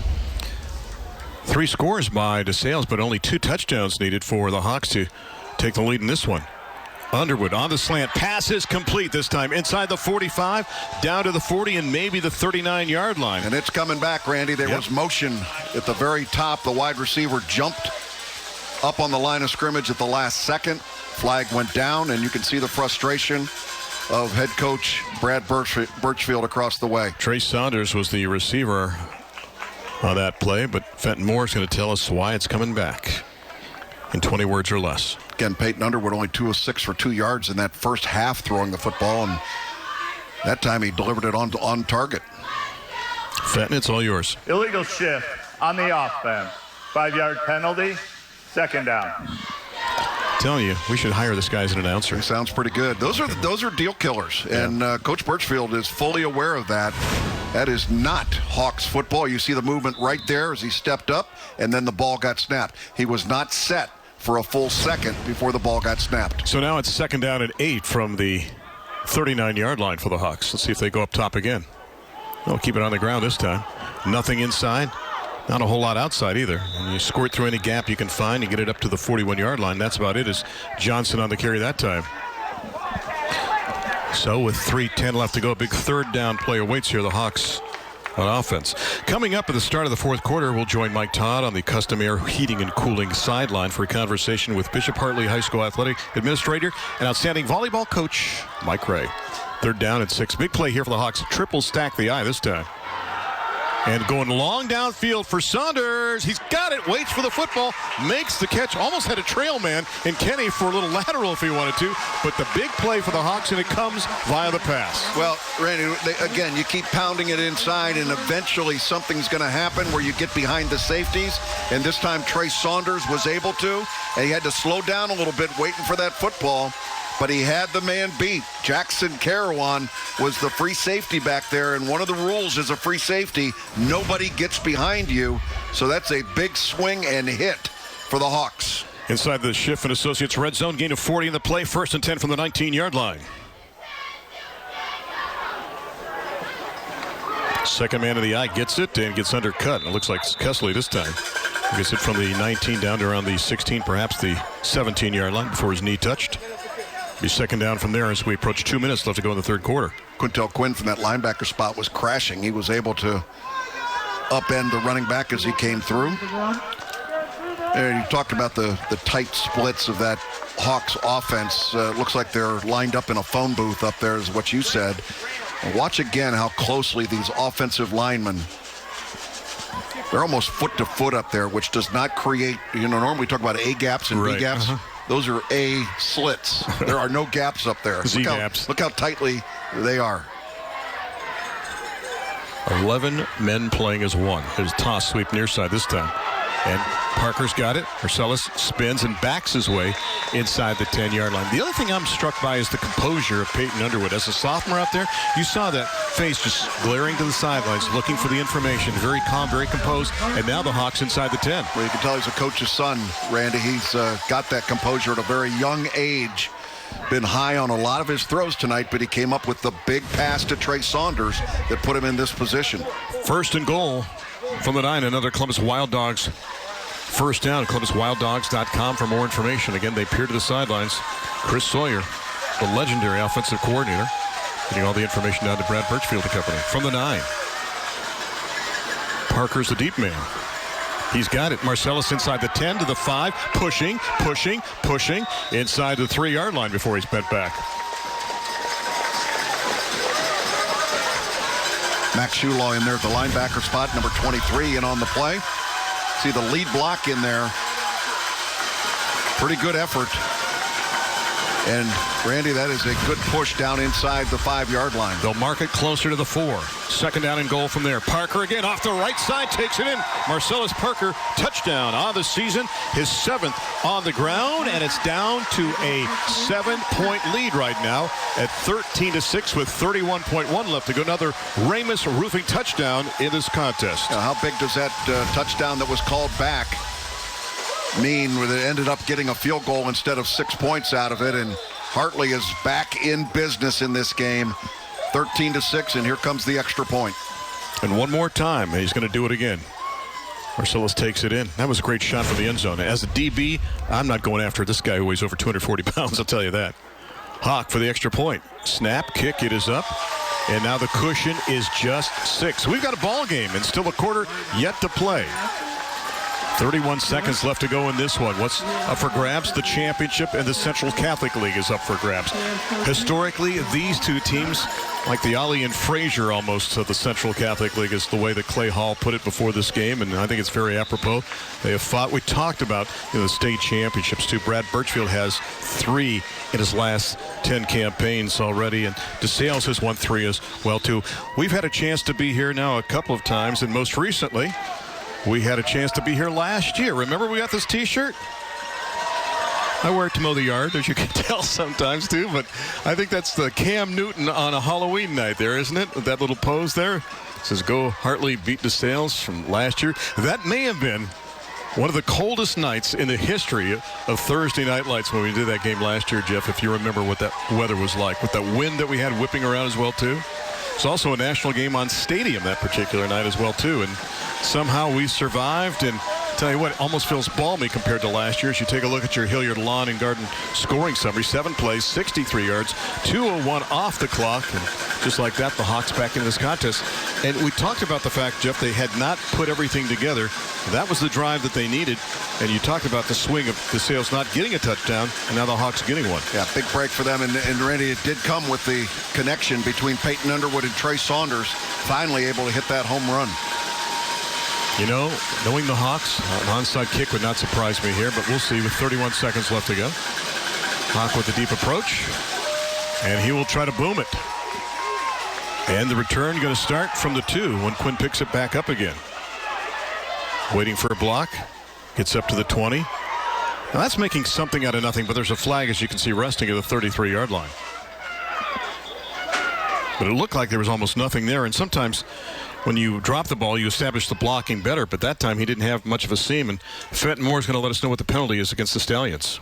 Holding on the return team, number 12, 10-yard penalty, first down. Well, normally a touchdown and a penalty like that's going to really fire up the defense, so DeSales has to find an elixir right now to get something going offensively, clinging to that 6-point lead. That return looked like it was going to be a disaster when Quintel Quinn mishandled the football. Got it back out past the 30-yard line, but this is going to take it right back down inside the 20. Owen Kirk, over center with the football, returning starter, was injured in the first Waterson game, came back for the first Hartley game. Had a birthday just a week ago. He snaps it. They hand it off the right side. Oh, look at this. Quinn looked like he was going to be stopped. And maybe that was Thompson on the carry that time as Jonathan Thompson got it. And he made the move to the right, found nothing there, and then was able to skirt back to the left. And what a 2-punch they have with Quinn and Thompson. Yeah, this is the more elusive of the two, but I've been impressed with the way Quintel Quinn has been able to run the football as well. But the sidestepping and the acceleration that this young man has, Jonathan Thompson, pretty impressive.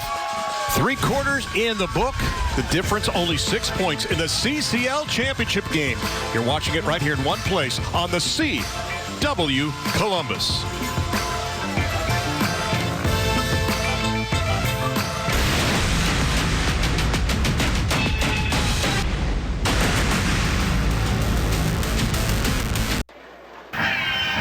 Absolute pleasure to be joined by the athletic director here at Bishop Hartley, Mike Ray. Mike, thanks for joining us tonight here on Thursday Night Lights, the Friday edition. What's it been like so far in the athletic department here at Bishop Hartley this year? It's been challenging, to say the least. But I've got a good staff, good people around me that have really kind of rallied around the athletic department just so we can get these kids playing again. So it's been great. So speaking of kids playing, what are you excited about, at least this fall, as far as the athletic department goes? The kids playing. I mean, quite honestly, it is a blessing to have them back on the field, back on the court. They need it more than anything. They just, being away from school for 6 months, being away from their friends, being able to be together again. What has really impressed you as far as the staff goes dealing with the coronavirus this year, at least as it applies to the athletic department, Mike? Yeah, absolutely. I mean, and even the school, our staff has been unbelievable with what they've done. Our coaches,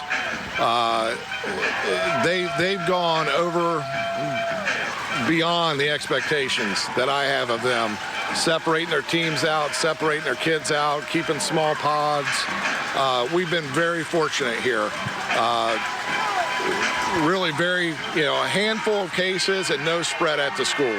So that's our coaches. Well, Mike, we appreciate you and the staff at Bishop Hartley for all your hard work. Thank you so much for joining us tonight. Once again, that's Mike Ray, athletic director here at Bishop Hartley, guys. Mike, thank you very much. Stallions nearly lost the football then on the third down play, the slide by Hobgood, and I'm surprised he didn't challenge the sticks a little bit more, because now it's going to set up a fourth down in about a 3 scenario for the Stallions. Well, I think Whit Hobgood remembered getting smacked in the first half when the ball popped loose and decided to go ahead and slide, which was probably a good decision. But again, Hartley with a hot hand right now is going to get the ball back in good field position. Wallace Stilling with a high punt that's not going to go very far. In fact, heads out of bounds. And the net on this will barely be in double digits. We'll see where they mark it out of bounds. The line of scrimmage was the 24-yard line. And they're going to mark it at the 37. So about 13 yards on the punt. And the Hawks set up an excellent field position. Coming up at the end of the game, Jeff and I will be selecting the Rally's player of the game. And in their honor, we'll eat a Rally's burger, because I'm hungry right now. You are hungry, huh? I think it's going to come down, Jeff, to the last score, the last big play as to who the Rally's player of the game might be. And our thanks to Rally's for their support of us all season long, and for the great food as well, too. Well, this game has not been a disappointment by any stretch. Through 3 quarters, 156 yards of total offense for Hartley, but 42 coming on that big pass play. On the toss, off the left side, they'll get the ball inside the 33-yard line. The ball might be free near the end of the play. We'll see. Nope, the Hawks still have it. By the scurrying at the end, you wondered. And Sumo Kessley's got the ball inside the 32-yard line. We'll see where they mark it down with 10-10 left to go in regulation. Marcellus Parker checks back into the game. Let's see if this ball does actually come loose. Yeah, it didn't look like it. A lot of people scattering around down there, but pretty good yards on first down, Randy. You got this running game going. You get 5 on first down. That's great. They triple stack the eye now. Third man through's got it. Inside the 30, down to the 28-yard line. And the Hawks just shy of the first down on that play, as Parker gets a nice gain off the left-hand side with 9:35 left to go. Max Shulaw, the linebacker, along with the nose guard, Joshua Martin Hayden. Great story on that young man, number 72, 6'4", 270. Speaking of Joshua Martin Hayden, they've been a terrific student at DeSales and a big, big football player. Likes history, part of the Model UN as well, too. And they needed a yard on third down to the Hawks, and they're going to move the chains again with 9:15 left to go. A shorter field, but still reminiscent of the Hartley drives we've seen in the past years. Well, this is what we expected in this dogfight tonight between these two rivals going against each other. We mentioned again that they played each other in week 1. It was a 24-21 game. This thing has the feelings of being very close again coming down to the stretch. Numbers on Parker so far in this contest: 12 for 45 and the 1 touchdown. And on the slant, the pass is deflected and knocked down. Again, needs some elevation, that pass. And a good job up front to knock that down. You see big number 9 for the Stallions, Jason Velasquez II.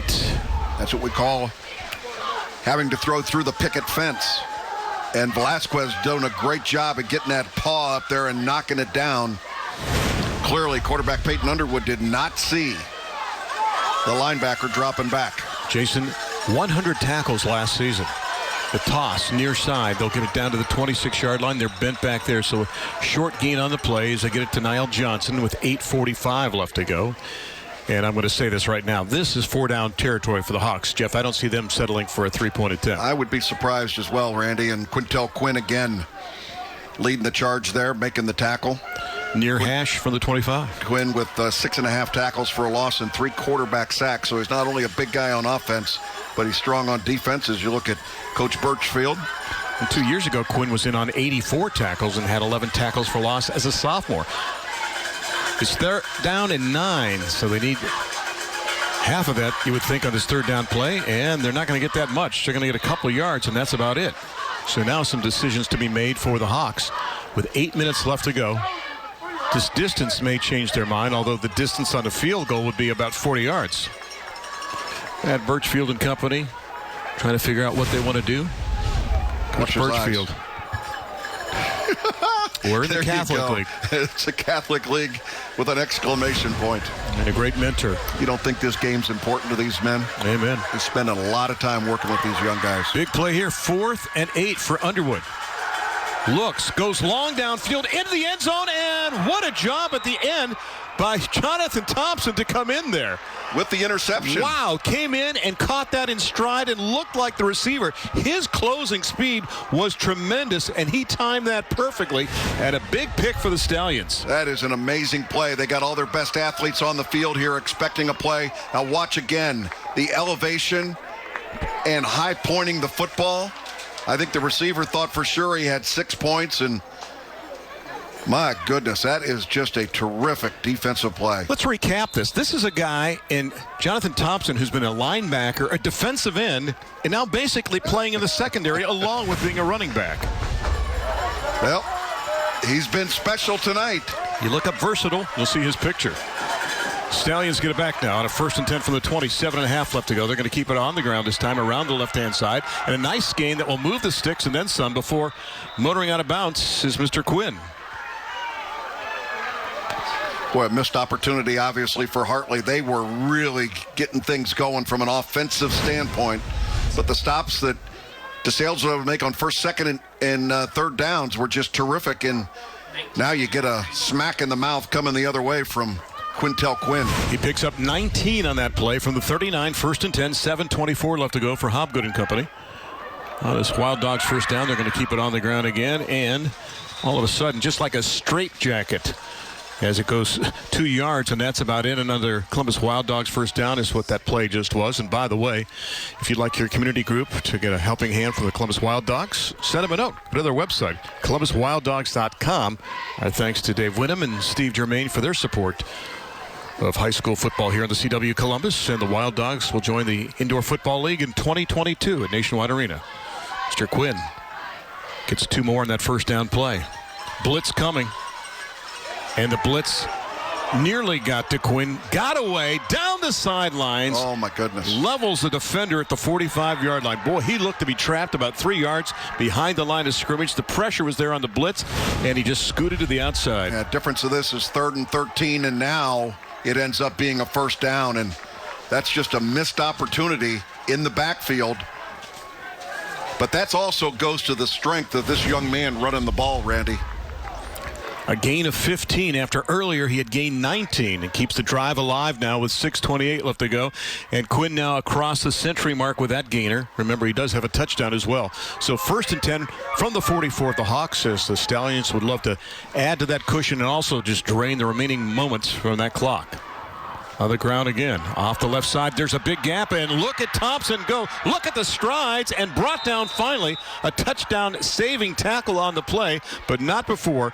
Jonathan Thompson shows you the long legs and the rapid movement inside the 10-yard line, and a strong runner to boot. Boy, he is something else, and Randy, just a junior on this football team, and Jason Velasquez II ends up making a touchdown saving tackle.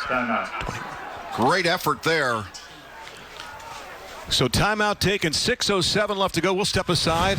on the swan song for a Friday edition of Honda's Thursday Night Lights, presented by Columbus State Community College, right here on the CW Columbus. DeSales is rolling after that timeout on the field taken by the Hawks, and now you got two 100-yard rushers for the Stallions. Quinn with 110, Thompson with 119, and can they get it in the end zone? They cannot. They'll advance the ball. Quinn and company down to around the 5-yard line. And now DeSales looking at that clock, saying, yes, another touchdown would be huge right now. Make that margin a couple of scores and put Hartley up against the wall here in week number 6. You know, it's been interesting this year, Jeff, with the Central Catholic League playing. Basically, each team is playing the other team twice. Now, St. Charles started late, so everybody had one additional game. What did the Hawks do? They go out and play Moeller. And DeSales plays a state semifinalists in Mansfield. Off the right side, a great job by the defense that time to shut it down right at the 6-yard line. Nothing doing around the corner that time is big number 12, Dylan Newsom, the linebacker, coming up to make the hit. Obviously, they're trying to get this ball into the end zone, but 3 points down here would make a huge difference in this football game as well. Dylan Newsom getting an opportunity to come up there and make that play, just a sophomore. Huge third down here, Randy. 3rd and goal from the 6. So if you don't score, you'd like it centered up, and right now it is centered up. Who gets the ball? Quinn is in there. Hobgood's going to keep. Oh, he gets undercut. Nicely done. Good job by going low that time by Trey Saunders, and he knocks him down inside the 2-yard line. So what do you do here, Jeff? Good decision on the read option here by the quarterback, and Whit Hopgood nearly had himself into the end zone, but gets it down to about the 2-yard line. I think that's where they're going to mark it, where he went down. His knee is down there. Looks like the ball at the 2-yard line.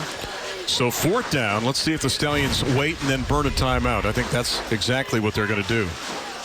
You know, it's interesting, Randy, the way things are going now with playoffs being assured, everybody's got their seed and everything. I think you're more aggressive in these kinds of games, rivalry game. Challenge your football team if you're DeSales. Let's go ahead and go for it. They're going to probably let the clock run down first, take a timeout. There it is. And have some conversation.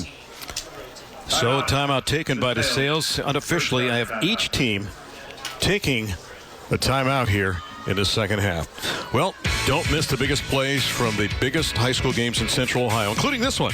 Join Fox 28's Clay Hall for First Scores on Fox 28 tonight at 10:45, sponsored by Spectrum. So I got a little trivia question for you, Randy. Yes, sir. Who's done more shows, Pat Sajak on Wheel of Fortune or Randy Reinhardt on Auto Smarts? Oh, Pat Sajak's done more. Are you sure? He's got better hair, too. You got a milestone coming up. We've got coming up tomorrow will be our 600th weekend show. We've done more than 4,000, but 6,000 it seems like, but it's only 600 weekend shows. Coming up tomorrow, we'll broadcast live from the Columbus Zoo from 8 to 10, and then Colo's Classic Car Show going on after that. We've had Jack Hanna there in the past and Dave Kindig, but because of the world we live in today, we will not have either of those guys there, but looking forward to that, and it's an honor, 12 years for Boots and I to be working on that. And people can find that where? News Radio 610 WTVN. Thank you, Doctor. Where you are quite often, too, to talk about Buckeye football. Spend a little bit of time down there as well. Sometimes you kick us off the air with your extended 18-hour pregame show, too. Are you sure you haven't done more shows than Sajak? No, I have not. I have no Vanna White. I have Boots. There's a big difference there. Big play here. 4th down and goal from the 2-yard line for the Stallions. Another timeout. Did they try to draw them off rapidly or just change their mind? Second charge timeout. Boy, you talk about playing cards out here. 4:12 left to go. I love that music. I love that music. Can I be excused? It's Logan's Heroes.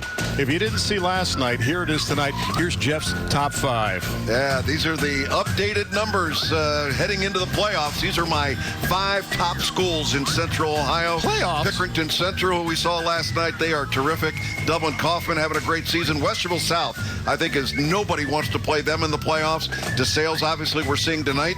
And then Jonathan Alder playing against London this evening. But there's some great programs in Central Ohio. But as we wrap up our season here on Thursday Night Lights, those are my top 5. And, sir, may I say it's been an honor sitting next to you for the last quarter of a century, and so many great memories this year. When I hearken back to wonderful things, I think about very first weekend, not knowing what it would be like to play high school football again in Darby and Davidson and Upper Arlington and Westerville Central. Here we go. They've opted to change their mind and go for 3 to make it more than a 1-score difference. I think this is the right call by Ryan Wiggins. In essence, a 19-yard field goal attempt. A little bit of a tough angle. The snap, the kick, it is up, and it's good. That is huge for DeSales, as now they march out to a 16-7 cushion in this one. We'll step aside one more time, and we'll get ready for the exciting conclusion of week number 6 of the season right here on the CW Columbus. The margin is now 9.16-7 here at Jack Ryan Field, week number 6 of the high school football season. Randy Reinhardt, Jeff Logan, Mike Todd, Dean Marini, glad to have you aboard. Stats tonight by Kyle Kuhlman. Our thanks to Kyle, Steve Geiger, who filled in, and Steve Bassford, who's normally by my side for the last 30 years. And our thanks to Mark Matheny, who's been my partner in crime for 35 years. Here's your Hilliard Lawn and Garden scoring summary. 8 plays, 80 yards, and 3:22 off the clock. Mark does so much when it comes to research. I can't thank him enough for the fabulous work that he's done going back to 1985. So we're honored and blessed, and also have the image video crew and the support of guys like Tony D'Angelo at the CW and Steve Mann nationally as well too. And everybody, thank you for making this all possible. The big third hop, and it's scooped up at the 22-yard line, and the Hawks will try to make something happen from here. He's got a blocker out front and a lot of lateral running, but not a whole lot down the field. And finally up to the 30-yard line. So running 35 to pick up about 8 on the play, and that is where Kenny and company will start this drive. Now, the Hawks have 2 timeouts left, Jeff. They're down by 9. This is a team that normally likes to run. Do you eschew the run right now and think more about the pass? No, I think you still need to have the run set up the pass. And they got some home run guys. Niall Johnson and Marcellus Parker are both home run guys in the backfield. They can make plays happen. You know, we talk about Saunders as the wideout, but Richard Kenny can be an X factor as well, too. Let's see what they do on this Wild Dogs first down.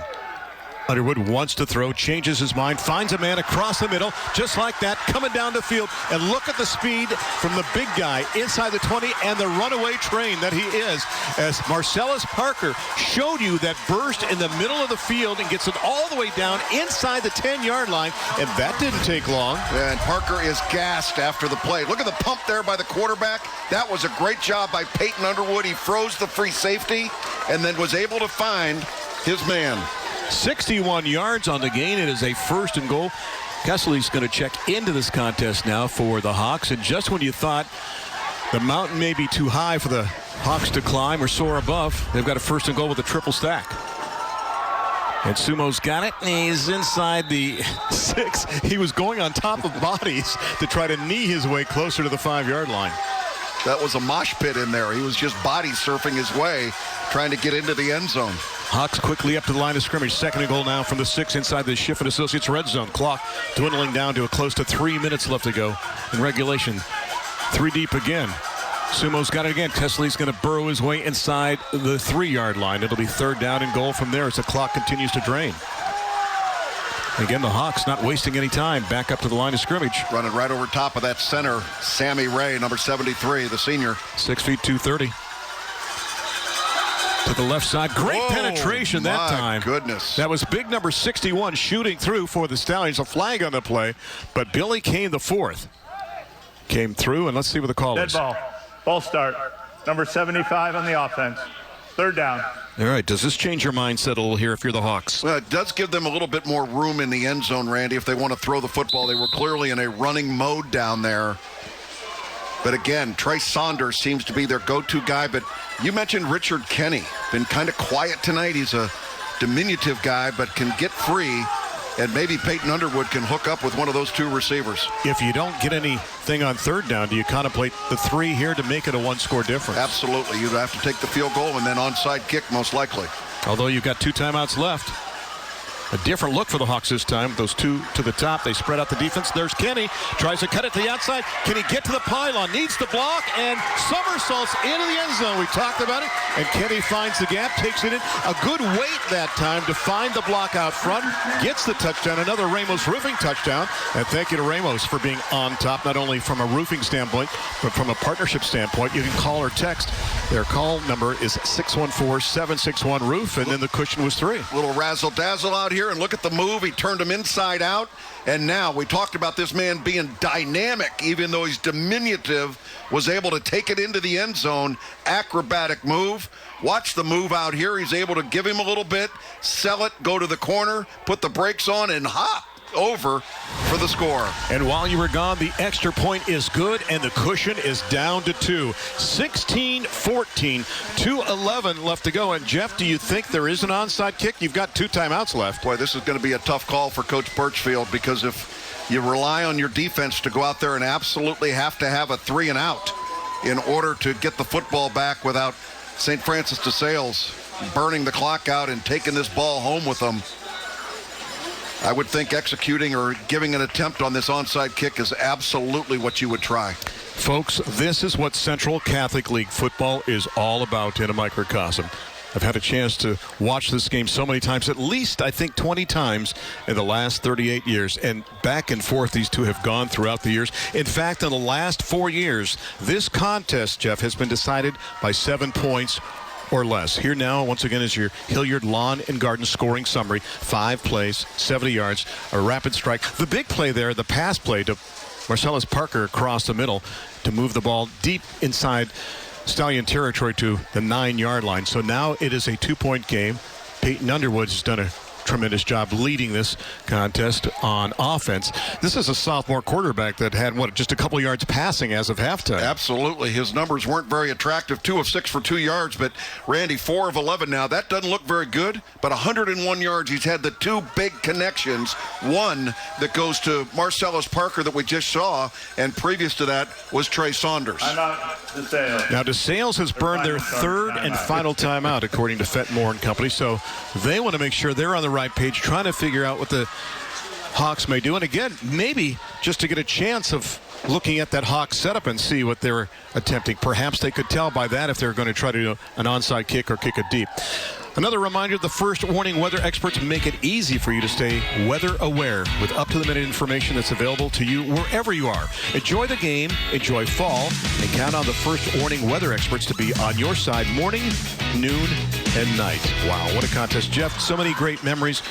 I was kind of alluding to a couple of mine that week one, the fact that we got to play, and of course, 2 times we saw the hook and lateral. What are some things that go through your head when you think about this campaign? Just my pride in the way that these programs all throughout Central Ohio have followed protocol and proved the importance of getting out here and participating in the great game of high school football. And the life lessons that are learned here, it's not about wins and losses, but the life lessons that are learned.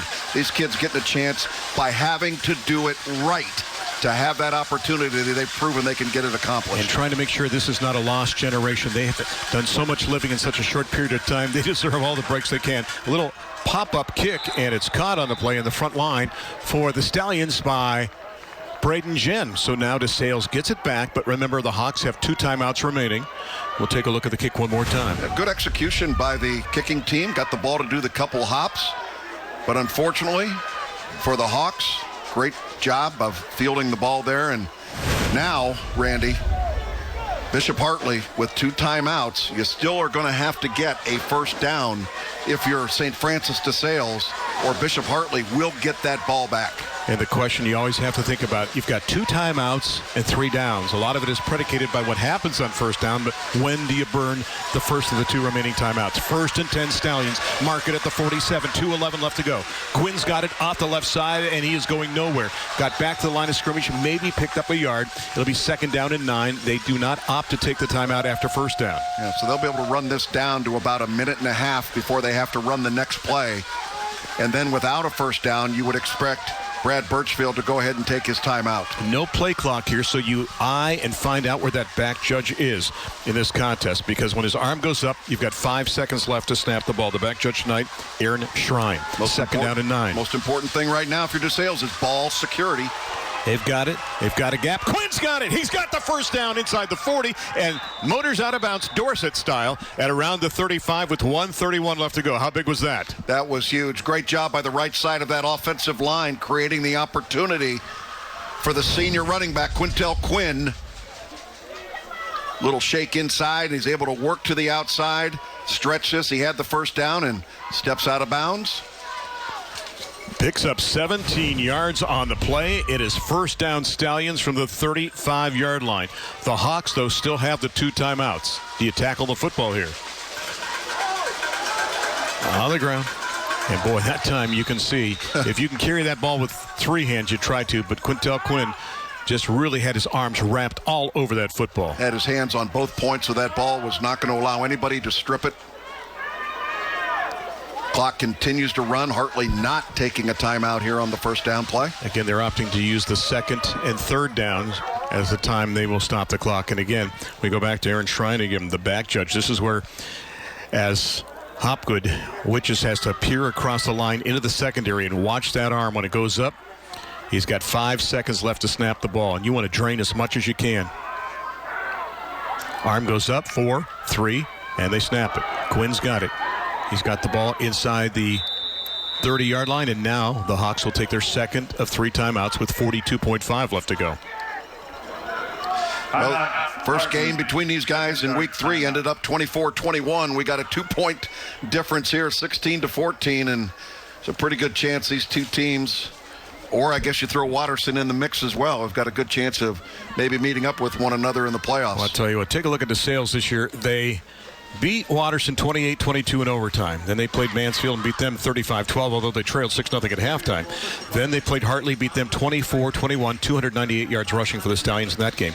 Then they played Watterson and lost in double overtime, 35-34. And for the Hawks, what did they do to fill in week number 1 when they couldn't play St. Charles? Well, take on Moeller, the Division I school. They lost 34-17. Couldn't cash in on 5 turnovers by Moeller. And there's the orb that awaits the winner of this contest. The golden ball just past the goal line. How appropriate for one of these teams. Right now, the Stallions with the upper hand. Then also for Hartley, they got by Watterson 28-21. They lost to DeSales 24-21. Beat St. Charles 49-10. Last week got by Watterson 42-32. They had 330 yards rushing.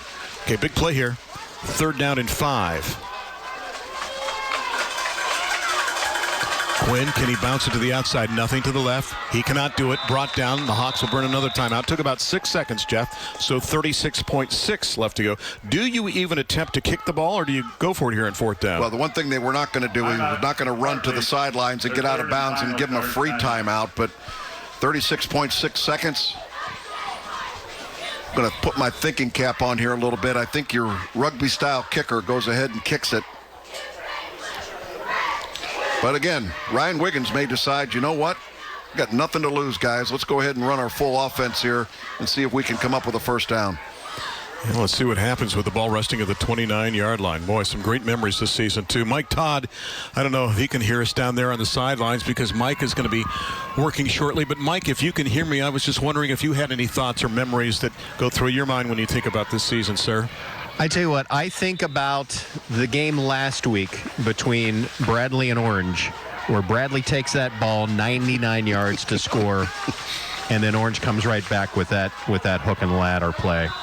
That's one. And then, of course, the New Albany and Gahanna game, overtime, another spectacular game. And Mike will be standing by with the trophy presentation in mere moments, 36.6 moments to be exact. Big play here, 4th down.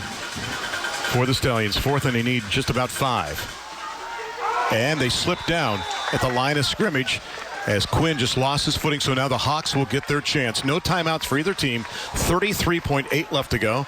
Well, it seems like a big hill to climb, but they have a great kicker in Hawk, and remember, Parker made the big catch across the middle just about a minute ago. Yeah, what Mike Todd was just talking about, the game we saw last week where we had what looked like a winning touchdown on a tip ball in the end zone. Jack Pugh caught that football, and we thought it was dead and over. And then we get a hook and lateral play to win the game. Andre Robinson to Caden Konzak for the winning tally with 3.4 seconds left to go. Wild Dogs first down. Underwood to throw across the middle. Pass incomplete at the 43-yard line. Contact there on the play. Saunders really got belted right across the middle. It'll be 2nd down with 29.3 left to go. Again, if you got a little trick play in your book, this wouldn't be a bad time, and who knows if they were maybe trying to set it up there. Good contact and another big play defensively by Quintel Quinn. He took a rapid hit there, but a very powerful one. Could we see a 3rd hook and lateral in consecutive weeks? Is that possible? 2nd down. Underwood to throw. And a little underthrown that time as Saunders was not breaking his route. Either that or Underwood threw the pass early, so now it'll be 3rd down. Yeah, clear miscommunication by the quarterback and the receiver in terms of what the defense was doing. But again, 3rd down, Still time on the clock. All you need to do is get in field goal position here. Don't have to hit a home run for a touchdown, but you're going to have a big gainer, 50, 60 yards, in order to put yourself in field goal position. We'll see what the Hawks opt to do now with the ball resting at the 29-yard line. Under 30 seconds left. Remember, we had a blocked field goal in this game against the Hawks. That's Kenny in motion. Little bubble. And they're going to get it up to the 32-yard line, and that's it. They have to hurry up to the line of scrimmage. That was a completed pass. Clock is going to be running. Oh, they can't spike the ball. It's 4th down. And the center has to go ahead and move the ball back. They're going to rule that. Yeah, it was a completed pass, although he moved it back a yard to the center. So a 4th down play here now. 12 seconds left to go. A lot of confusion defensively. Clock continues to run. They got to snap the ball with 7, with 6. They snap it with 5. Underwood throwing it up for grabs, far side of the field, and it is caught. Unbelievable. Saunders with zeros on the clock, and that will do it, and DeSales hangs on. In a back-and-forth contest, DeSales gets the victory, and you are looking at your Central Catholic League champions for 2020. What a contest here in the final week of the regular season. Yeah, a little disappointing that Peyton Underwood couldn't get that snap back a little quicker, because that connection there might have put him in a position where the clock would have stopped on 1st down and maybe have one more Hail Mary, but it seemed to take forever to get the ball snapped. Here's the throw. This is simply a Hail Mary. Pretty good defense, Randy. Again, no face guarding in high school football, but his back turned to the ball was Smith. And DeSales gets the victory. They march to 5-1, and they are your CCL champs. We'll come back with the trophy presentation and wrap up the season in just a moment. This is a special Friday edition of Honda's Thursday Night Lights presented by Columbus State Community College in one place on the CW Columbus. What a way to wrap up the season, but we're not done just yet. The most important part of the evening about to take place in the hands of the MC, Mike Todd. All right, Randy, thank you so much. Ryan, first of all, introduce this young man standing to your left. This is our captain, Quintel Quinn. Big victory tonight against a quality opponent. You guys have earned a CCL championship. Postseason will begin in a couple of weeks for you guys, but as far as the regular season goes, Ryan, what has this team shown you? I think they've shown a lot of toughness, a lot of grit. You know, going all summer long with no guarantee as to what would happen. They set their goals. They kept working to attain them.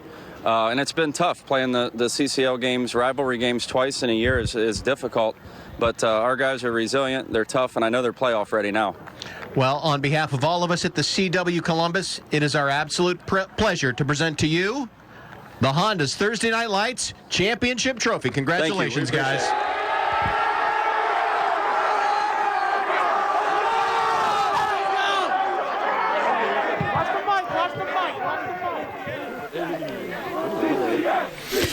It never gets old.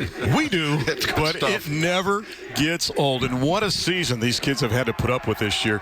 Student athletes to the 10th degree. They have been so tremendous in all 10 games. 20 schools have been great to deal with. No shutouts this year, so the balance has been there. And a powerful balance, I should add, too, in pretty much every division of high school football in Central Ohio. You know, and I think everybody's attitude has been really positive here. The officials, the school program, you know, the directors that are out there, the players, I think it's been terrific, and people have really enjoyed it. And I give a lot of credit to the OHSAA for giving them a format in which they can go ahead and get out there and get things done. And now we're headed into playoffs in Ohio high school football. Does it get any better than that? And you make the playoffs, and you make the playoffs. Everybody makes the playoffs. So the pressure wasn't there, but boy, there was still pressure to win the CCL championship, and DeSales came through. Speaking of the Stallions, it's time now to pick our Rallies player of the game. This was a tough call. Quintel Quinn had a great game, but you know, Jonathan Thompson had some big runs, and also, Jeff, the big interception near the end of the game. Well, and I think that really was the tipping point, that difference, because both guys from a running back standpoint were terrific tonight, but the defensive play that he was able to make going up and high pointing the football, you'll see it here at the tail end of this highlight package. Jonathan Thompson was absolutely spectacular, 119 yards rushing, and there was maybe the play of the game. What a game it was. What a season it has been for 25 years. Thanks for being by my side. Been a lot of fun. We can only hope that we have a 2021 without masks. Let's give us an opportunity to do so. We'll do it. Face masks, yes. Body mass? No. Thanks for everything. Our great crew. Everybody's done a fabulous job. We thank you for watching every single week. We know you're sequestered many times, and we thank you for making us a part of your evening. With that being said, we say thank you for watching Honda's Thursday Night Lights tonight and all season long. A big thank you to the incredibly talented production team from Image Video, Teleproductions, Tony D'Angelo, and the entire CW Columbus team, and of course, our fabulous sponsors. Stay tuned for Family Feud in progress. What a way to end the season as DeSales gets the ultimate prize in the CCL. They are your champs. The final score, 16-14. Here's hoping we all meet in a normal world next year in 2021. And I'll say it one final time. This has been a special Friday edition of Honda's Thursday Night Lights, presented by Columbus State Community College on the CW Columbus.